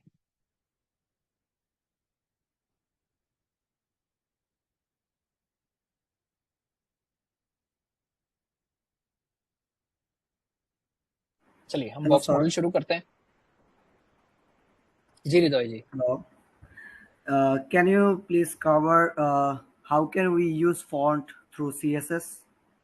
Like we create our custom font family using Google Fonts by importing this. Again, as I just explained, I don't know if I explained this to you or someone else. If there is something which is very, very different from the class, there is a custom thing that you want to do, it is a very good thing. But you should try it once rather than just expecting that I will do everything in the live class. Try it once. Once you are not able to do it, just spend half an hour in trying to see when I try something, am I able to do it or not do it? And then just show us code snippet, any code snippet which is not working. Sir, this was the problem. I tried this. Can you please explain how to do it? Then I'll do it.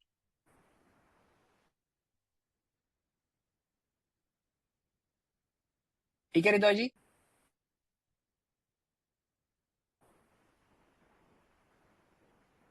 ठीक है, अभी शायद इनका mic काम नहीं कर रहा है, कोई बात नहीं। अभी हम चलते हैं नेक्स्ट टॉपिक, एक जो हमको देखना है, आज कोशिश करेंगे, अभी आधा घंटा है हमारे पास, इसकी बेसिक अंडरस्टैंडिंग हमारे को हो जाए। ये क्या है? Box model. तो ये समझना बहुत जरूरी है। जब हम जिस दिन हम देख रहे थे बेसिकली हमारे ब्राउजर के टूल्स, उस दिन हमने दिखाया था आपको, एक इसका झलक दिखाया था, बट इसको हमने उस दिन पूरा समझा नहीं था, है ना। आज हम इसको समझने की कोशिश करेंगे कि ये बॉक्स मॉडल एग्जैक्टली क्या होता है, हम इसको बेसिकली ब्राउजर में कैसे देख सकते हैं, और इसके जो 2-3-4 चीजें हैं इसको हम कैसे यूज करेंगे। तो पहले सबसे पहले कोर कॉन्सेप्ट क्या है?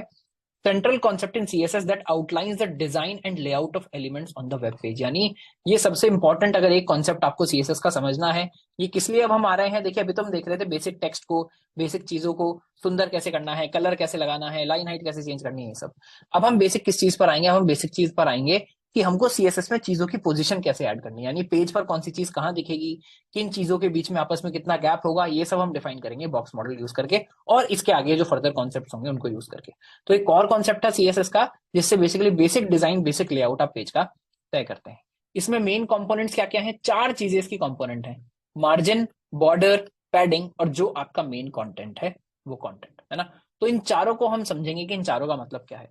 तो सबसे पहले अगर हम मार्जिन देखें, मार्जिन का क्या मतलब है, the space outside the border separating the elements from others. या अगर हम उल्टा शुरू करें, सबसे पहले कंटेंट से शुरू करते हैं तो थोड़ा शायद समझना आसान होगा। कंटेंट क्या है, inner most layer where text, images और अदर मीडियाज आर होस्टेड। यानी आपने जिस भी टाइप का एलिमेंट यूज किया है उसमें अंदर जो आपका एक्चुअल कंटेंट है, वो वीडियो हो सकता है, वो टेक्स्ट हो सकता है, वो आइकन हो सकता है, कुछ भी हो सकता है, वो क्या है, वो कंटेंट है। कंटेंट के चारों तरफ यानी the space between the border and the actual content providing a buffer. आप क्या डिफाइन कर सकते हैं, आप ये बोल सकते हैं मेरा ये कंटेंट है, इसमें आप एक 10-10 पिक्सल का, मान लीजिए आप एक पैडिंग डिफाइन कर देते हैं, क्या कि मेरे कंटेंट के 10-10 पिक्सल तक आप एक पैड लगा दीजिए। जैसे आप क्या बोलते हैं क्रिकेट में, जब आप क्या करते हैं अपने पैर के चारों तरफ पैड लगा लेते हैं, वो क्या करता है, आपके पैड के और बॉल के बीच में एक गैप बना देता है जिसको बॉल पार नहीं कर सकता। तो इसी तरह से यहाँ पर पैडिंग लगता है, आपके एलिमेंट के चारों तरफ पैडिंग लगता है। आपको एक तरफ लगाना है, चार तरफ लगाना है, वो आप डिफाइन कर सकते हैं। बट बेसिकली आपके कंटेंट के एकदम जो चिपका हुआ होगा वो क्या होगा, पैडिंग होगा। और वो पैडिंग आप कितना भी डिफाइन कर सकते हैं कि मेरे एलिमेंट के इतने पास कोई भी नहीं आना चाहिए। पैडिंग से नेक्स्ट चीज क्या होती है, पैडिंग से नेक्स्ट चीज होती है बॉर्डर। अब हम यहाँ बॉर्डर को रिविजिट करेंगे। हमने जब टेबल टैग पढ़ा था वहां हमने देखा था कि हम बॉर्डर इक्वल टू 1 कर रहे थे, या जस्ट बॉर्डर भी अगर आप लिख देते थे वहां पर, तो टेबल में हर बेसिकली जो सेल था आपका उसके चारों तरफ एक बॉर्डर आ रहा था। उस समय हमने बोला था कि आपको HTML में बॉर्डर यूज नहीं करना है, जब हम CSS पढ़ रहे होंगे तो CSS में देखेंगे बॉर्डर को कैसे डिफाइन करना है। तो हम आ गए बॉर्डर के ऊपर, यानी आपके कंटेंट पहले आया, उसके बाद आया पैडिंग। अब पैडिंग के चारों तरफ आप एक बॉर्डर और डिफाइन कर सकते हैं। बॉर्डर क्या डिफाइन कर रहा है, ये आउटलाइन है जो आपके बेसिकली कंटेंट को और पैडिंग को इनकैप्सुलेट करता है। इनकैप्सुलेट मतलब मान लीजिए एक लिफाफा है, एक पन्नी है जो आप अपने कंटेंट के और पैडिंग के चारों तरफ चढ़ा रहे हैं। और मार्जिन क्या है, मार्जिन बॉर्डर के भी बाहर है। आप उसके भी बात बोल सकते हैं कि अब मैंने जो पन्नी भी चढ़ा लिया ना, इससे भी सब लोग थोड़ा थोड़ा दूर रहना, तो उसको क्या बोलेंगे, वो होगा मार्जिन। यानी the space outside the border separating the elements from others. अब आपका एलिमेंट तो पूरा हो गया, एलिमेंट का एक तरह से क्या क्या पार्ट हुआ, आपका कंटेंट हुआ, कंटेंट के चारों तरफ पैडिंग हुआ, पैडिंग के ऊपर बॉर्डर हुआ। यहाँ ये क्या हो गया, आपका आइटम जो है वो खत्म हो गया है। अब मल्टीपल आइटम्स जो होंगे जिनके पास अपने अपने बॉर्डर है मान लीजिए, उनमें आपस में कितना गैप होना चाहिए, ये आप कैसे डिफाइन करेंगे, ये आप मार्जिन से डिफाइन करेंगे। अब देखिए असल में समझ कैसे आएगा, असल में समझ आएगा ट्राई करने के बाद, है ना। तो एक बार इसको हम ट्राई करना स्टार्ट करते हैं। सबसे पहले हम क्या देखेंगे, अगर हमारा कोई भी एक एलिमेंट है उसके चारों तरफ पैडिंग किस टाइप की होती है, सबसे पहले हम पैडिंग समझना स्टार्ट करेंगे, है ना। तो अब देखिए यहाँ जो हमारा यूनिवर्सल सेलेक्टर हमने पढ़ा था वो भी काम आ जाएगा। क्यों, हम पेज पर सबसे पहले डिफाइन करेंगे कि भाई जो भी मार्जिन पैडिंग है सब आप क्या कर दीजिए, 0 कर दीजिए। और उसके बाद हम क्या देखेंगे, हम देखेंगे हमने कोई भी अगर डिव बनाया हुआ है तो उसके चारों तरफ हम पैडिंग किस तरह से डिफाइन करते हैं। तो सबसे पहले हम वापस आ जाते हैं कोड में, इसको हम कर देते हैं छोटा और फॉन्ट को कर देते हैं बंद। फॉन्ट का काम हो गया है पूरा। और यहाँ एक नया फाइल फिलहाल हम बना लेते हैं, एक नया फोल्डर ही हम बना लेते हैं 1 के अंदर, जिसका हम नाम दे देते हैं मान लीजिए 10 बॉक्स मॉडल, है ना। बॉक्स मॉडल के अंदर हम एक अपनी फाइल बनाते हैं, क्या, box.html, और यहाँ स्टाइल्स भी लगा लेते हैं। या फिलहाल मान लीजिए आपको एक ही फाइल में है, क्लियर चीजें दिखती रहे हमेशा स्क्रीन पर, हम क्या करेंगे, इनलाइन स्टाइल यहाँ पर डिफाइन कर लेंगे। वैसे देखिए मैं बार बार बोल रहा हूँ, मैंने अभी तक इसलिए कोर्स में कोशिश किया है, भले ही हम 2-2 लाइन का कोड लिख रहे हैं HTML में, CSS में, हमने क्या कोशिश की है हमेशा कि हम अलग से एक फाइल बनाकर एक्सटर्नल फाइल को इंक्लूड करें, जो कि स्टैंडर्ड प्रैक्टिस है। यहाँ हमको सेम स्क्रीन पर समझ आ जाए, इसलिए मैं क्या कर रहा हूँ, अभी इनलाइन स्टाइल लिख रहा हूँ। अगर स्टाइल फाइल थोड़ी सी भी बड़ी हो गई या HTML फाइल थोड़ी सी बड़ी होगी तो हम क्या करेंगे, वापस we will fall back to basically an external file. तो हम यहाँ हम क्या देख रहे हैं, हम देख रहे हैं बॉक्स मॉडल, और इसको हम कर देते हैं स्टार्ट विद लाइव सर्वर। तो देखिए अभी तो इसके अंदर कुछ नहीं है, तो सबसे पहले हम यहाँ क्या बनाते हैं, एक बॉक्स बना लेते हैं। मान लीजिए मैंने एक डिव बना लिया, है ना, और इसके अंदर मैंने कुछ कंटेंट लिख लिया, मान लीजिए माय बॉक्स, है ना। तो देखिए अभी तो छोटा सा बॉक्स बन गया है। अब हम क्या करते हैं, इसके अंदर डिफाइन कर देते हैं क्लास। क्लास का नाम भी मान लीजिए मैं रख देता हूँ माई बॉक्स। अब मैं क्या करूंगा, मैं इसका CSS डिफाइन करना स्टार्ट करूंगा। तो हेड के अंदर हम हैं, यहाँ पर हम एक स्टाइल टैग लगा देते हैं इनलाइन CSS के लिए, और हम क्या करेंगे, माई बॉक्स क्लास को टारगेट कर रहे हैं तो हम लगा देंगे डॉट माई बॉक्स, और इसके अंदर अब हम क्या देंगे, अलग अलग चीजें देना स्टार्ट करेंगे। तो सबसे पहले मान लीजिए मैं क्या दे देता हूँ, इसमें दे देता हूँ एक बैकग्राउंड कलर, ताकि हमको पता चल जाए कि हमारा डिव एक्चुअली है कितना बड़ा। तो बैकग्राउंड कलर क्या देंगे, मान लीजिए यहाँ हमने दे दिया background colour dark olive green, है ना। तो देखिए यहाँ क्लियरली दिख गया कि मेरा जो बॉक्स है, मेरा जो कंटेंट है, उसके चारों तरफ ऑलरेडी कुछ ना कुछ एक स्पेस छूटा हुआ है। तो हम क्या करते हैं, फिलहाल इसको अच्छा समझने के लिए जो हमने बाहर किया था, जो हमने अपने नोट्स में किया हुआ था, यूनिवर्सल सेलेक्टर लगाते हैं और बोल देते हैं भाई आपने जो जो भी डिफॉल्ट मार्जिन छोड़ा हुआ है किसी के लिए भी, उसको आप 0 कर दीजिए। और जो पैडिंग है अगर आपने किसी भी चीज में पैडिंग लगाई हुई है तो उसको भी आप 0 कर दीजिए, यानी ये हर एलिमेंट के साथ हो रहा है। तो हमने बोला सबके लिए आप क्या कर दीजिए, मार्जिन और पैडिंग जो है वो 0 कर दीजिए। तो देखिए क्या हुआ, मेरा कंटेंट यहाँ पर आपको दिख रहा है एकदम पेज के स्टार्टिंग से स्टार्ट हो रहा है, बिल्कुल चिपक कर स्टार्ट हो रहा है, और पूरा का पूरा बेसिकली जो आपको बैकग्राउंड कलर है वो भी दिख रहा है। अब अगर मैं इसको इंस्पेक्ट करके देखेंगे, मैं इसको एक बार नीचे लगा लेता हूँ यहाँ इंस्पेक्ट को। अगर हम इसको नीचे करके देखेंगे तो देखिए सबसे नीचे जब आप स्क्रॉल करते हैं तो यहाँ पर क्या दिख रहा है, यहाँ पर एक बॉक्स मॉडल दिख रहा है बना हुआ। और ये जो बॉक्स मॉडल है इसमें क्या दिख रहा है, देखिए मार्जिन में डैश डैश लगा हुआ है, बॉर्डर में डैश डैश लगा हुआ है, पैडिंग में डैश डैश लगा हुआ है, यानी मार्जिन बॉर्डर पैडिंग सब कुछ नहीं है, क्योंकि हम ऑलरेडी सबको 0 0 कर चुके हैं। और जो मेरा कंटेंट है उसका साइज यहाँ पर दिख रहा है 236 इंटू 18.4।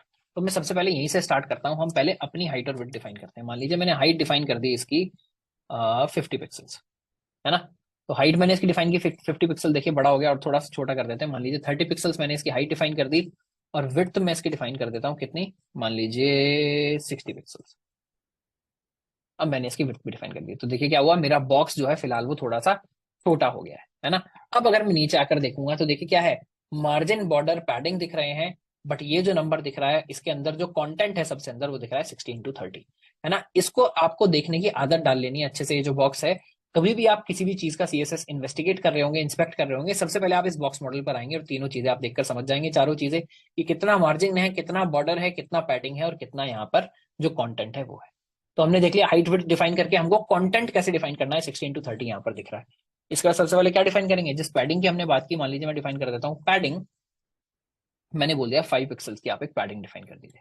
तो देखिए जैसे ही मैंने 5 पिक्सल की पैडिंग डिफाइन की, तो यहाँ पर क्या हो गया, अब मैं अगर बॉक्स मॉडल में आ रहा हूँ, देखिए आपको दिख रहा है पैडिंग में भी चारों तरफ 5 दिख रहा है। ये बोल रहा है टॉप में 5 पिक्सल की पैडिंग है, साइड में 5 पिक्सल, लेफ्ट में, राइट में और बॉटम में सब में 5 पिक्सल की पैडिंग है। और देखिए जब मैं कंटेंट को सेलेक्ट कर रहा हूँ तो ऊपर अलग से दिखा रहा है कि कितना कंटेंट है और कितना इसने पैडिंग ऐड किया है। देखिए पहले भी माई बॉक्स एकदम लेफ्ट से स्टार्ट हो रहा था, अब क्या हुआ है, पूरा बॉक्स ही थोड़ा सा बड़ा हो गया। ये क्या है, ये हमने पैड चढ़ा दिया अपने कंटेंट के ऊपर। देखिए बैकग्राउंड कलर उसमें भी जा रहा है ना।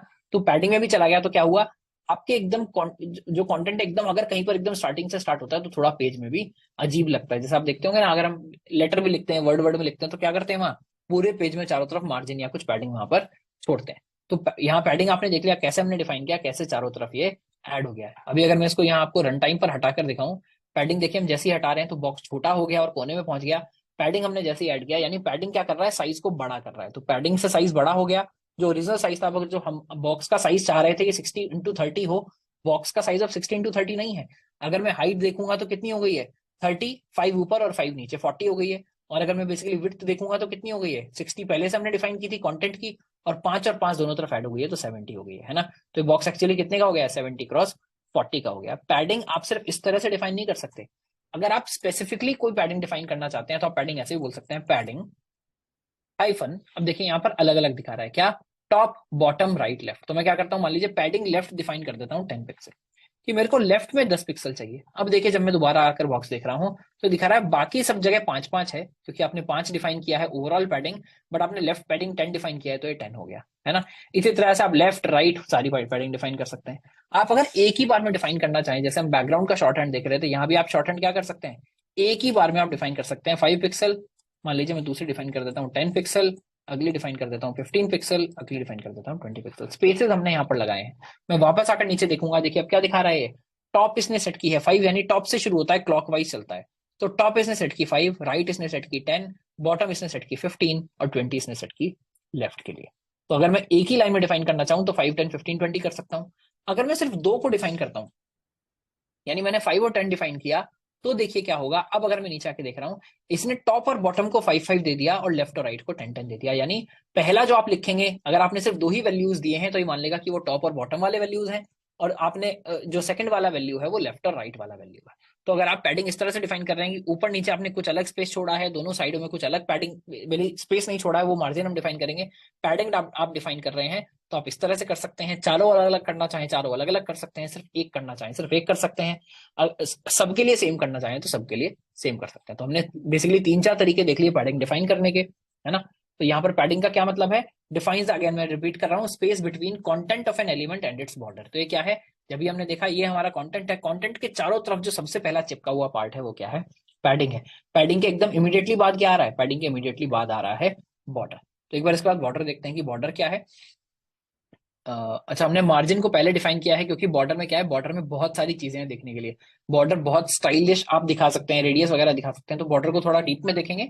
बॉर्डर से पहले हम एक बार समझ लेते हैं कि उसके बाद मार्जिन क्या है। तो देखिए मार्जिन क्या है, sets the space between elements separating them from others. देखिए अभी क्या हुआ, पैडिंग आपके एलिमेंट का पार्ट था, तो जब हमने पैडिंग डिफाइन किया तो क्या हुआ, मेरा एलिमेंट ही बड़ा हो गया। अब हम एक बार मार्जिन डिफाइन करने की कोशिश करते हैं। सेम चीज में हम मान लीजिए पैडिंग के बाद में डिफाइन करता हूं मार्जिन 5 पिक्सल्स।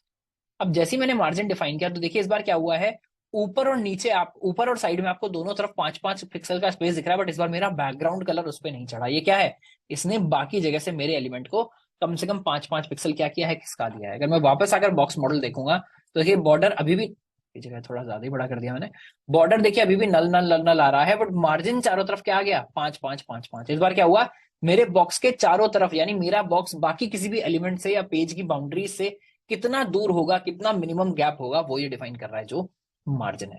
तो 5-5-5-5 यहां भी सेम चीज चलेगी। अगर मैं 5 के बाद एक और डिफाइन कर दूं 6 पिक्सल, तो क्या होगा, 5 डिफाइन हो जाएगा टॉप और बॉटम के लिए और 6 डिफाइन हो जाएगा लेफ्ट और राइट के लिए। तो देखिए अगर हम यहां कर देखेंगे 5 डिफाइन हो गया है ऊपर और नीचे, और अगर लेफ्ट और राइट में देखेंगे तो डिफाइन हो गया 6। देखिए 6 एकदम से पता नहीं चल रहा है, मैं मान लीजिए वो कर देता हूँ 15, है ना। तो आप यहां भी आकर देखेंगे एक्चुअल यूआई में, तो देखिए ऊपर से सिर्फ 5 पिक्सल का गैप है, लेफ्ट से 15 पिक्सल्स का गैप है ना।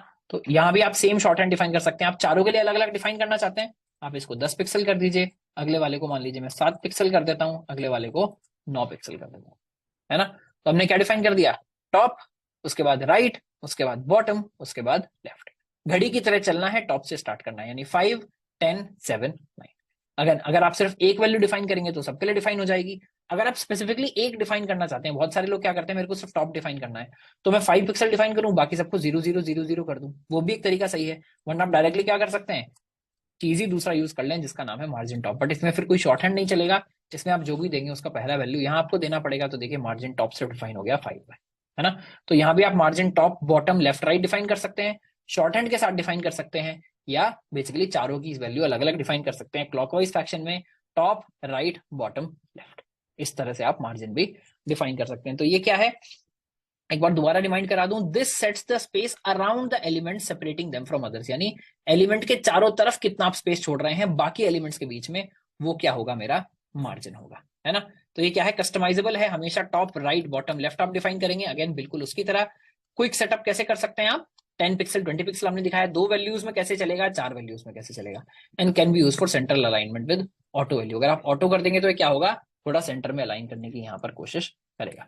अब यहाँ पर हमको इंपॉर्टेंट बात क्या देखनी है, हमने दो देख लिया, क्या हमने देख लिया, पैडिंग क्या है, हमने देख लिया मार्जिन क्या है। ये बीच की जो चिड़िया है, यानी ये जो बॉर्डर है, ये क्या है, एक बार ये और समझने की कोशिश करते हैं, है ना। उसके बाद हम जो भी डाउट्स होंगे वो भी एक बार देखेंगे।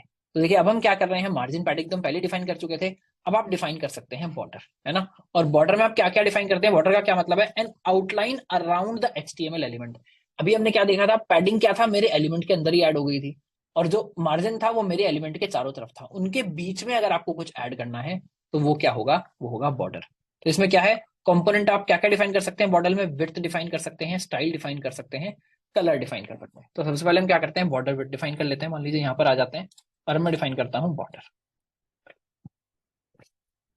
ठीक है। तो देखिए यहाँ पर क्या क्या है, आप इन सब चीजों को अलग अलग डिफाइन कर सकते हैं बैकग्राउंड की तरह। मैं विड्थ डिफाइन करूं, कलर डिफाइन करूं, रेडियस डिफाइन करूं, इन सब चीजों को हम अलग अलग डिफाइन करें, यहाँ हम एक बार में डिफाइन कर लेते हैं। हम क्या करते हैं, जो शॉर्ट हैंड है मान लीजिए इसका, वही देख लेते हैं। तो बॉर्डर मान लीजिए सबसे पहले बस मैंने लिख दिया 1 पिक्सल, तो क्या होगा, अभी यहाँ पर ही दिखा रहा है कि 1 पिक्सल का मैंने बॉर्डर बना दिया है। तो अभी अगर मैं बॉर्डर में आ रहा हूँ, एक सेकंड रुक जाइए, पहले शायद कलर मुझे मिनिमम यहाँ पर डिफाइन करना पड़ेगा। अगर मैं ये बोल दूं ब्लैक, अच्छा 1 पिक्सल शायद कुछ ज्यादा छोटा हो गया है, इसको हम कर देते हैं 5 पिक्सल।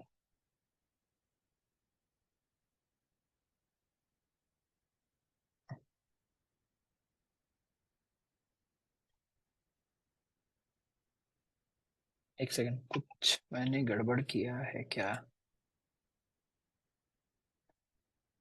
बॉर्डर देखिए, जब हम यहाँ कॉन्टेंट इसमें देख रहे हैं, बॉक्स मॉडल के अंदर देख रहे हैं, तो डिफाइन नहीं हो रहा है। अगर हम बोल रहे हैं Solid. या We need to. सॉरी, या हाँ Nirmala ji, I think I got that. मैंने क्या किया था यहाँ पर, जब मैं शॉर्ट हैंड डिफाइन कर रहा था तो मैंने क्या डिफाइन नहीं किया, मैंने उसका स्टाइल डिफाइन नहीं किया। तो आपको बॉर्डर का साइज भी डिफाइन करना है, स्टाइल भी डिफाइन करना है, कलर भी डिफाइन करना है। तो हमने क्या किया, अब यहाँ पर तीनों चीजें डिफाइन की। मान लीजिए 5 पिक्सल सॉलिड मेरा बॉर्डर होना चाहिए और ब्लैक मेरे कलर का होना चाहिए। तो देखिए क्या हुआ, मेरे चारों तरफ क्या आ गया है, एक बॉर्डर आ गया है। अब अगर हम वापस नीचे जाकर देखेंगे तो इतना मेरा कंटेंट है, इतनी उसके चारों तरफ पैडिंग है, ये हमने उसके चारों तरफ बॉर्डर लगाया है और इतना हमने मार्जिन छोड़ा है। तो देखिए क्या हुआ है, पैडिंग के बॉर्डर भी पैडिंग के अंदर नहीं आया है, बॉर्डर भी पैडिंग के चारों तरफ आया है। यानी सबसे पहले आपका कंटेंट आएगा, उसको सबसे पहले पैडिंग जो है वो हग कर रही होगी, उसके बाद बॉर्डर उसको हग कर रहा होगा, वहां आपका जो कंटेंट का लिमिट है वो पूरा हो जाएगा। उसके बाद जो आप मार्जिन डिफाइन करेंगे, मार्जिन होगा इस बॉक्स के बीच में और किसी दूसरे बॉक्स के बीच में। अब आप इसको ब्लैक कलर को कोई और कलर पिक करना चाहते हैं, जैसे अभी तक हमने सारे कलर पिक किए, आप यहाँ पर कोई भी कलर पिक कर देंगे तो बॉर्डर आपका उसी कलर का आ जाएगा। ये साइज आप छोटा करना चाहते हैं, मान लीजिए 5 पिक्सल की जगह मैं 2 पिक्सल का बॉर्डर कर दूं, ये ज्यादा मोटा लग रहा है तो आपका 2 पिक्सल का बॉर्डर आ जाएगा। और सॉलिड की जगह आप क्या क्या यूज कर सकते हैं, ये क्या है, बॉर्डर स्टाइल है। सॉलिड की जगह मान लीजिए मैं बोलता हूँ डैश्ड, तो क्या होगा, डैश डैश वाला बॉर्डर आ जाएगा। उस केस में क्या हुआ, देखिए बैकग्राउंड कलर यहाँ भी थोड़ा थोड़ा चढ़ गया है ना। तो इसके लिए आप डैश यूज कर सकते हैं, सॉलिड यूज कर सकते हैं, डॉटेड वैल्यू यूज कर सकते हैं। अगर मैं यहाँ कर दूं डैश की जगह क्या, डॉटेड, तो क्या होगा, देखिए डॉट डॉट डॉट डॉट मेरे बॉर्डर के चारों तरफ आ गए, है ना। एक इसमें इंपॉर्टेंट चीज क्या है बॉर्डर में, ऐसा मुझे पता नहीं कि हमने उसके लिए अलग से बेसिकली इन सबको एक्सप्लेन करने के लिए हमने बनाया होगा। बट बॉर्डर के साथ एक सबसे इंपॉर्टेंट चीज है जो मैंने सबसे ज्यादा यूज की है, जिसका नाम क्या होता है, बॉर्डर रेडियस। मान लीजिए मैं एक बॉर्डर रेडियस डिफाइन कर देता हूँ 5 पिक्सल का, और फिलहाल डॉटेड को हम क्या कर देते हैं, डॉटेड को हम कर देते हैं सॉलिड, क्योंकि एक नॉर्मल बॉर्डर होना चाहिए। कलर भी हम ब्लैक डिफाइन कर देते हैं ताकि थोड़ा देखने में क्लियर हो। देखिए अब क्या हुआ, जैसे ही मैंने रेडियस डिफाइन किया, चारों तरफ से जो मेरे कॉर्नर्स हैं वो क्या हो गए हैं, राउंड हो गए हैं। अगेन ये भी आप बॉर्डर रेडियस सिर्फ लेफ्ट साइड पर डिफाइन करना चाहते हैं, लेफ्ट टॉप राइट टॉप, वो भी आप डिफाइन कर सकते हैं। बट जनरली क्या होगा, आपको मान लीजिए कोई अच्छा सा बटन बनाना है, कर्व करना है, तो मैंने क्या किया, देखिए चारों तरफ से इसको कर्व कर दिया है। अब ये जो रेडियस है मैं क्या कर सकता हूँ, इसको बढ़ाकर देख सकता हूँ क्या होगा। देखिए अगर मैं इसको बढ़ाते ही जाऊंगा तो क्या होगा, बेसिकली इस टाइप का ही हो गया है ना। अगर मैं इसको कम करते जाऊंगा तो मिनिमम बेसिकली रेडियस कैसा दिखेगा, 1 पिक्सल पर अगर हम देखेंगे तो हल्का सा बिल्कुल एज ऑफ हुआ है, 0 पर बिल्कुल एजेस बने हुए हैं। तो आपको जिस भी टाइप की शेप इससे बनानी है वो आप क्या कर सकते हैं, यहाँ पर बना सकते हैं। एक पॉइंट के बाद साइज से आपके फर्क पड़ेगा। अगर मैं इसकी हाइट और विड्थ दोनों बराबर कर दूं, मान लीजिए मैं साइज हाइट क्या कर दूं, हाइट भी कर देता हूँ 60 पिक्सल्स, है ना। अब जब मैं बॉर्डर रेडियस बनाते बढ़ाते रहूंगा तो क्या होगा, फाइनली एक दिन ये सर्कल बन जाएगा। तो ये सर्कल बनाने के लिए भी काफी ज्यादा इंपॉर्टेंट बेसिकली काम आता है। कहीं पर भी अगर आपको सर्कल बनाना है, आप एक बॉक्स बनाइए और उसमें बॉर्डर रेडियस इतना ज्यादा डिफाइन कर दीजिए कि वो क्या हो, फाइनली एक सर्कल बन जाए, है ना। देखिए एग्जैक्ट सर्कल नहीं है बट मोटा मोटा सर्कल टाइप का आपको दिख रहा है। बट मैं उम्मीद कर रहा हूँ ये लाइव चेंज करके आपको ये भी समझ आ गया होगा कि बॉर्डर रेडियस का क्या मतलब है, कैसे इसको डिफाइन करते हैं। उसके अलावा बॉर्डर का हम साइज कैसे डिफाइन करते हैं, बॉर्डर का हम टाइप कैसे डिफाइन करते हैं, बॉर्डर का हम कलर कैसे डिफाइन करते हैं। एक बार ये सब चीज नोट्स में देख लेते हैं, उसके बाद जो भी डाउट्स होंगे वो भी हम ले लेंगे। तो देखिए शॉर्ट हैंड में हमने इसको कैसे डिफाइन किया है, शॉर्ट हैंड में हमने डिफाइन किया है 2 pixel solid black. But otherwise आप कैसे यूज कर सकते थे, एक बार मैं वो भी दिखा देता हूँ। आप अगला आप इसको अलग अलग डिफाइन करना चाहते तो अलग अलग भी कर सकते थे। कैसे, बॉर्डर साइज, आपकी जगह बॉर्डर विड्थ है, क्या है, बॉर्डर विड्थ, है ना। मान लीजिए मैं डिफाइन कर देता हूँ बिल्कुल ऊपर जो जो हमने डिफाइन किया है 2 पिक्सल, बॉर्डर टाइल क्या होगा, सॉलिड हमने डिफाइन किया है, सॉलिड, एंड बॉर्डर कलर मान लीजिए हम डिफाइन कर देते हैं ब्लैक, है ना। अब मैं क्या करूंगा, अगर मैं पूरी की पूरी लाइन हटा लूं जो बॉर्डर का शॉर्ट हैंड है, तो मेरे बॉर्डर पर कोई भी फर्क नहीं पड़ेगा, क्योंकि एक्जैक्टली सेम चीज जो हमने इन 3 लाइन से डिफाइन की है वो हम कैसे डिफाइन कर सकते हैं, इस एक लाइन से डिफाइन कर सकते हैं। तो मैं नोट्स में आपके ये छोड़ देता हूँ, इसको मैं बस कमेंट आउट कर देता हूँ ये दिखाने के लिए कि this is also a way to define border. आप विड्थ स्टाइल कलर अलग अलग डिफाइन करना चाहें या विड्थ स्टाइल कलर एक साथ डिफाइन कर लें, वो आप कर सकते हैं। रेडियस वगैरह आप अलग से भी इसमें डिफाइन कर सकते हैं, है ना। बॉर्डर प्रॉपर्टी है, रेडियस हमने आपको चलाकर दिखा दिया कैसे आप बॉर्डर रेडियस कुछ भी अगर डिफाइन करेंगे तो दिस क्रिएट्स राउंडेड कॉर्नर्स, आपका जो भी बेसिकली एलिमेंट है उसके चारों तरफ राउंडेड कॉर्नर्स ये बना देता है। देखिए बॉर्डर रेडियस में भी ये बोल रहा है कि आप 10 पिक्सल 20 पिक्सल लिखेंगे तो क्या होगा, दो दो साइड के मान लेगा। इसको भी हम चलाकर देख लेते हैं। देखिए जब हमने बॉर्डर रेडियस लिखा है, एक बार मैं 5 पिक्सल लिखता हूँ, एक बार 10 पिक्सल लिखता हूँ, है ना। अब मैं जब वापस आकर देखूंगा, देखिए इसने क्या मान लिया है बॉर्डर में, ये जो आप देखेंगे जो लेफ्ट मेरा टॉप कॉर्नर है और राइट मेरा बॉटम कॉर्नर है, इसमें इसने 5 अप्लाई किया है, और जो राइट मेरा टॉप कॉर्नर है और लेफ्ट मेरा बॉटम कॉर्नर है इसमें इसने 10 पिक्सल अप्लाई किया है। आप इसको चारों के लिए डिफाइन करना चाहते हैं तो भी यहाँ से स्टार्ट हो जाएगा। मान लीजिए मैं क्या डिफाइन कर देता हूँ उसको, हम कर देते हैं 1 पिक्सल, 2 पिक्सल, 3 पिक्सल, 4 पिक्सल, तो क्या होगा, ये सबसे कम, ये उससे ज्यादा, ये उससे ज्यादा, ये सबसे ज्यादा राउंडेड, है ना। तो आप चार में अलग अलग डिफाइन करना चाहते हैं, अलग अलग डिफाइन कर दीजिए। बहुत बार ऐसा होता है एक ही राउंड आपको एज चाहिए, तो वो भी आप डिफाइन कर सकते हैं, बाकी सब में 0 0 डिफाइन कर दीजिए। जैसे भी आप डिफाइन करना चाहते हैं, बेसिकली बॉर्डर रेडियस आप डिफाइन कर सकते हैं, है ना। और एक सबसे इंपॉर्टेंट चीज हमने क्या इसमें देखी, बॉर्डर प्रॉपर्टी की, क्या, बॉक्स साइजिंग, है ना। ये एग्जैक्टली एक्चुअली बॉर्डर प्रॉपर्टी नहीं है, मैं इसको आपके नोट्स में ठीक कर दूंगा। हम यहाँ पर देख रहे हैं कि आपको बॉक्स किस टाइप का चाहिए। तो ये क्या होता है, बॉक्स साइजिंग होता है। बॉक्स साइजिंग को आप क्या बोल सकते हैं कि ये बॉर्डर बॉक्स होगा या कंटेंट बॉक्स होगा। इसका क्या मतलब है, अब देखिए क्या है, बस मैं यहाँ पर एक लास्ट चीज आपको एक्सप्लेन कर दूं, उसके बाद हम डाउट्स ले लेंगे। जब हमने सीएसएस को डिफाइन करना स्टार्ट किया था, तो हमने क्या बोला था कि मेरी हाइट है 30, मेरी जो मैं जो भी एलिमेंट बना रहा हूँ इसकी हाइट होनी चाहिए 30 पिक्सल और विड्थ होनी चाहिए 60 पिक्सल। बट अब अगर हम देखेंगे, मैं वापस बॉक्स मॉडल आकर देखूं, मार्जिन को चलो आप छोड़ भी दें, मैं मान के चलूं वो मेरे अंदर नहीं है, तो मैंने यहाँ पर बॉर्डर डिफाइन कर दिया है। अगर मैं इसकी हाइट देखना चाहूँ, जो मैंने कितनी डिफाइन की है, मैंने तो हाइट 30 पिक्सल डिफाइन की है, बट है कितनी, पहले 2 का बॉर्डर ऊपर, फिर 5 का पैडिंग, कितना हो गया 7, फिर 30 का मेरा एक्चुअल हाइट जो मेरा कॉन्टेंट है 37, फिर 5 42, फिर 2 44, फिर 5 49। तो जो चीज मैंने 30 साइज की डिफाइन की थी, वो मेरा पैडिंग लग के, बॉर्डर लग के एक्चुअली कितनी हो गई है, पैडिंग और बॉर्डर लग के वो एक्चुअली हो गई है 39। मैंने शायद इसमें अगर मार्जिन भी जोड़ लिया, तो वो आप अगर हटा भी दें तो ये बात समझ आ रही है कि वो क्या हो गया है, 30 से ज्यादा पहुंच गया है ना। तो अगर आप ये डिफाइन करना चाहते हैं कि भाई मैं पैडिंग भी डिफाइन करूंगा, मैं बॉर्डर भी डिफाइन करूंगा, बट जो साइज मैंने डिफाइन किया है ना, वो साइज मेरे फाइनल एलिमेंट का होना चाहिए, ये साइज मेरा कंटेंट का साइज नहीं है। तो आप यहाँ क्या डिफाइन कर सकते हैं, आप डिफाइन कर सकते हैं बॉक्स साइजिंग। बॉक्स साइज क्या है, बाय डिफॉल्ट ही होता है बॉर्डर बॉक्स, बाय डिफॉल्ट ही होता है कंटेंट बॉक्स। अगर मैं इसको डिफाइन कर दूं बॉर्डर बॉक्स, है ना, तो क्या होगा, जैसे ही मैंने बॉर्डर बॉक्स डिफाइन किया, अब ये मेरे जो भी मेरा साइज है, यानी जो मैंने हिट और हाइट और विड्थ डिफाइन की है, ये मान के चलेगा कि ये हाइट और विड्थ किसके साथ है, ये जो मेरा बॉर्डर है, यानी मेरा कंटेंट, मेरा पैडिंग और मेरा बॉर्डर, ये उसके बाद का मैंने हाइट और विड्थ डिफाइन किया। तो अब ये क्या करेगा, देखिए जो अंदर वाला साइज है, इसने अपने आप उसको श्रिंक कर दिया, किस तरह कि फाइनल हाइट मेरी 30 होनी चाहिए। तो बॉर्डर पैडिंग दोनों जगह का इसने ऐड कर दिया, बॉर्डर और पैडिंग मिला के हो रहा है 14 पिक्सल, कंटेंट के लिए बचा 16, क्योंकि आपने जो हाइट है वो डिफाइन की है 30। तो इसने क्या किया, बाकी सब चीजों को श्रिंक कर दिया। तो अगर मैं बॉर्डर बॉक्स कहूंगा, यानी मेरा जो हाइट और विड्थ है वो मेरे बॉर्डर वाला, जो बॉर्डर के बाहर जो बॉक्स बन रहा है उस पर अप्लाई होगा। बाय डिफॉल्ट क्या होता है, जो भी आप डिफाइन करते हैं वो कंटेंट बॉक्स होगा। तो कंटेंट बॉक्स का क्या मतलब है कि मैं हाइट और विड्थ अपने कंटेंट की डिफाइन कर रहा हूँ, पैडिंग और मार्जिन अलग से ऐड करिएगा। अगर आपने बोला मैं बॉर्डर बॉक्स डिफाइन कर रहा हूँ, अपना जो मेरा बॉक्स का साइज है वो बॉर्डर बॉक्स है, तो वो पहले बॉर्डर देखेगा, फिर पैडिंग देखेगा, बचा हुआ साइज आपके कंटेंट को दे देगा, है ना। तो यहाँ भी अगर हम आपके नोट्स में देखेंगे, यही दो चीजें हमने की हैं। बॉक्स साइजिंग क्या है, बॉर्डर बॉक्स है, कंटेंट बॉक्स है, दोनों ही चीज में आपको फर्क नजर आ रहा है। अगर हम अपना जो एग्जांपल है देखें, हमने यहाँ पर 2 बटन टाइप डिफाइन करने की कोशिश की है, क्लिक मी। हाइट और विड्थ क्या डिफाइन की है, 100 पिक्सल डिफाइन की है। 4 साइज का एक बॉर्डर डिफाइन कर दिया है, मार्जिन पैडिंग फिलहाल 0 0 है।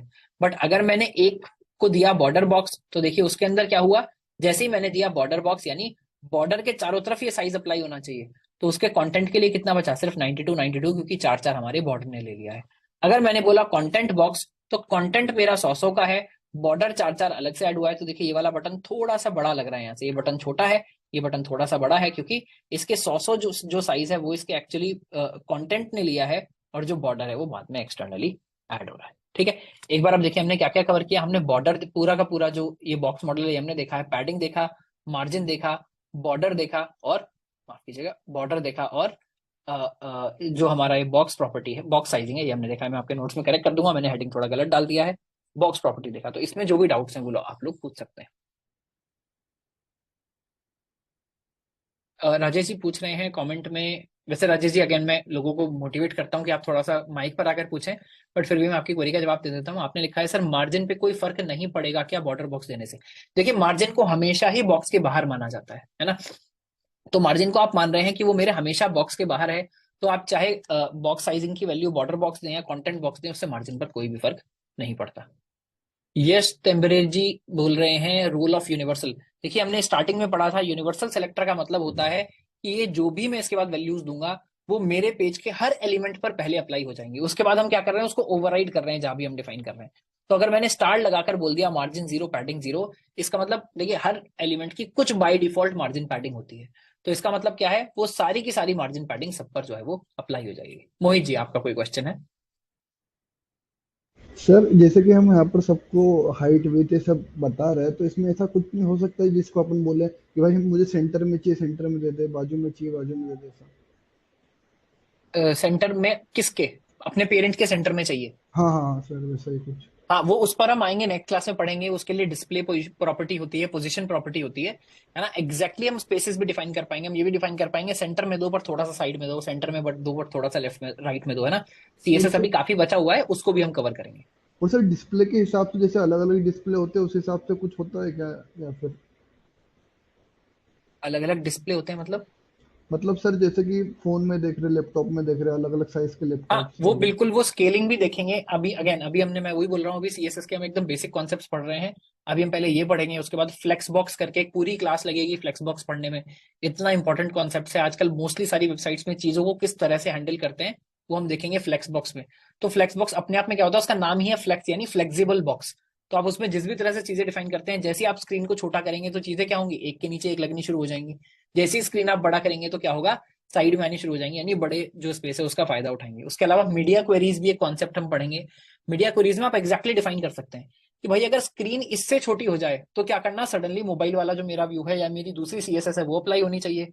अगर स्क्रीन पर जो अवेलेबल विड्थ है, वो विड्थ या हाइट है वो इससे ज्यादा हो तो अलग अप्लाई होना चाहिए, है ना। तो वो सब हम देखेंगे, उसकी आप चिंता मत कीजिए। Thank you sir. देखिए मैं यहाँ पर ये भी बता दूं, इसके बाद एक ये प्रैक्टिस सेट है जो आपको करके आना है कल, है ना, पर बॉक्स मॉडल। हाँ जी, सर कौन कौन पूछ रहा पैडिंग था। जो सर हमने हाँ सर हाँ, सर पैडिंग जो हमने डिफाइन किया है तो सर उससे एलिमेंट का अगर साइज बढ़ जाए तो सर अगर उस चीज़ को अगर देखा जाए तो सर पार्टिकुलर एलिमेंट के स्टाइल में भी तो जाके हम उसको साइज बढ़ा सकते हैं। तो फिर वो पैडिंग से जो बढ़ा रहा है तो उससे हमको क्या बेनिफिट होगा। देखिए कई बार ऐसा होता है, मान लीजिए आपने कोई इमेज लगाया है ना। यस आप चाहते हैं इमेज के चारों तरफ थोड़ा थोड़ा गैप छोड़ना, तो आप साइज बढ़ाने की कोशिश नहीं कर रहे हैं। पैडिंग का मतलब पैडिंग है सिर्फ। यहाँ पर जब हम बैकग्राउंड कलर देख रहे हैं तो बैकग्राउंड कलर इस वीकेंड भी कोई टेस्ट होगा, भास्कर मिश्रा जी, डेफिनेटली होगा।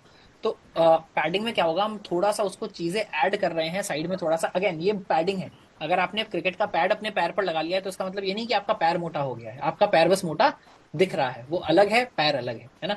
इसी तरह से मान लीजिए हमने कोई इमेज लगाया, उसके चारों तरफ पैडिंग लगाएंगे तो ब्लैंक रहेगी पैडिंग, उससे इमेज बड़ी नहीं हो जाएगी। लेकिन सर कंटेंट तो इसमें बड़ा दिखाई दे रहा है। सिर्फ बैकग्राउंड कलर आपको बड़ा दिखाई दे रहा है, क्या टेक्स्ट भी मेरा बड़ा हो गया पैडिंग लगाने से? नहीं हुआ ना। तो आपका पूरा एलिमेंट के चारों तरफ पैडिंग आ रहा है। बैकग्राउंड कलर क्योंकि आपके एलिमेंट का पार्ट है इसलिए वहां पर दिख रहा है। मैं इसलिए आपको बोल रहा हूँ, ये सिर्फ जहां बैकग्राउंड कलर है वहीं आपको लग रहा है। जब हम इमेजेस के चारों तरफ पैडिंग लगाएंगे, बाकी चीजों के चारों तरफ पैडिंग लगाएंगे तो और ज्यादा क्लियर होगा।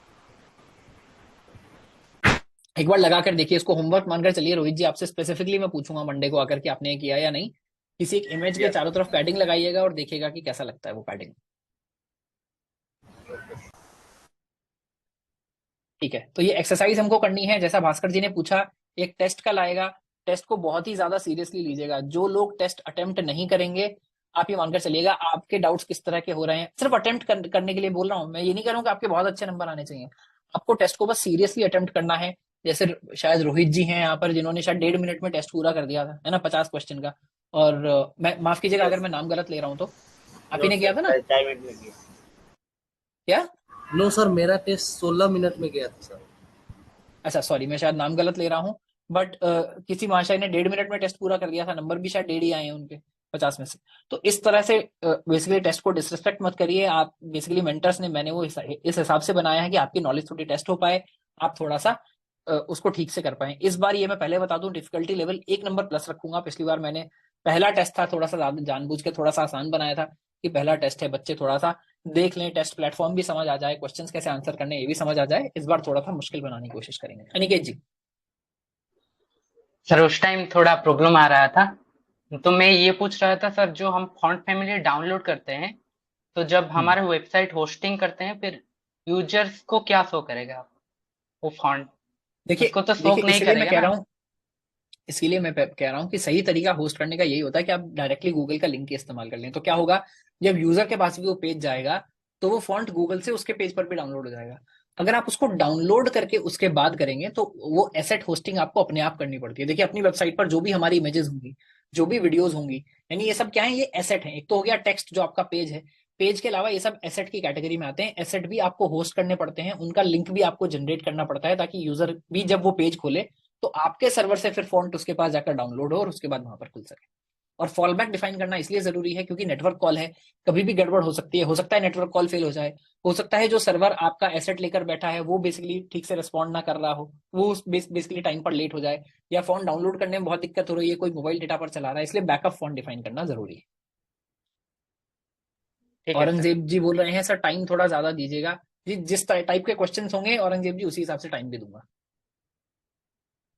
मार्किंग स्कीम थोड़ा ठीक कर दीजिए। भास्कर जी जरा माइक पर आइए और बताइए आपको क्या क्यों लगा कि मार्किंग स्कीम ठीक नहीं है। सर वो एक्चुअली 2 दिन भी गलत हो जाते तो नंबर ड्रॉप डाउन ऐसे करते हैं ना कि एक ही बढ़ रहा है पर आधा कम हो जा रहा है।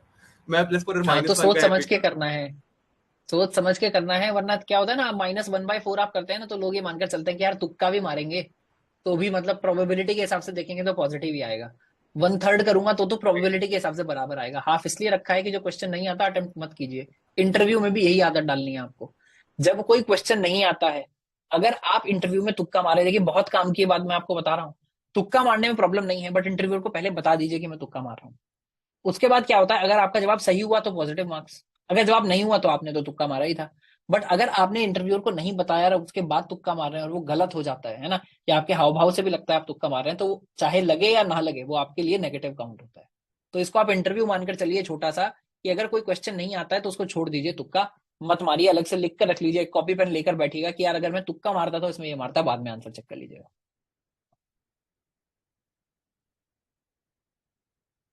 तो in short Bhaskar ji marking scheme में सेम ही रखने वाला हूं अभी भी। जितने भी प्लस मार्क्स क्वेश्चन होगा उसके हाफ माइनस होंगे अगर आप गलत आंसर करेंगे तो। चलिए मैं बॉक्स मॉडल कोशिश करना चाह रहा था कि इससे पहले खत्म हो जाए, ये जो एक्सरसाइज है ये भी आपको करके आनी है। और अब 2 दिन की छुट्टी है तो थोड़ा सा प्रैक्टिस करिएगा। आप देखिए आज हमने सीएसएस के थोड़ी सी चीजें देखी हैं, हमने फॉन्ट्स देखे हैं, बेसिकली किस तरह से बॉक्स मॉडल को एडजस्ट करना है ये देखा है। कुछ कुछ ट्राई करिए, कुछ पेज बनाने की कोशिश करिए। आपके जो डाउट्स आए वो पोर्टल पर पूछिए, हम कोशिश करेंगे वीकेंड पर भी हमारी टीम उसको रिस्पॉन्ड कर रही हो, एटलीस्ट सैटरडे को रिस्पॉन्ड कर रही हो, है ना। तो ये बनाकर देखिए, जो डाउट्स है वहां पर पूछिए, हम लगातार अवेलेबल रहेंगे। अब मैं मिलूंगा आपको मंडे को इंडिया का वर्ल्ड कप होने के बाद। देखिए कल पढ़ाई मत करिएगा, जो जो लोग क्रिकेट के थोड़े भी शौकीन हैं कल एक बार क्रिकेट देखिए। हमारा दोबारा वर्ल्ड कप का फाइनल आया है, मैं उम्मीद कर रहा हूँ लास्ट वर्ल्ड कप फाइनल में जो हमारे साथ हुआ वो इस बार ना हो। पिछली बार भी हमारी टीम अनडिफीटेड चल रही थी, लास्ट मैच हम हार गए थे। मैंने पिछली बार भी लास्ट मैच ही देखा था, है ना, वही हम हार गए थे। इस बार मैं प्लान कर रहा हूँ कि मैं शायद लास्ट मैच ना देखूं तो इंडिया मैच जीत जाए, है ना। तो इस बार जिसके जो भी सुपरस्टिशंस हैं उनको आप यूज करिए, है ना, बट कोशिश करते हैं जब हम नेक्स्ट टाइम मिले तो इंडिया वर्ल्ड कप जीत चुका हो। चलिए यहाँ पर क्लास एंड करता हूँ। जय हिंद, जय भारत।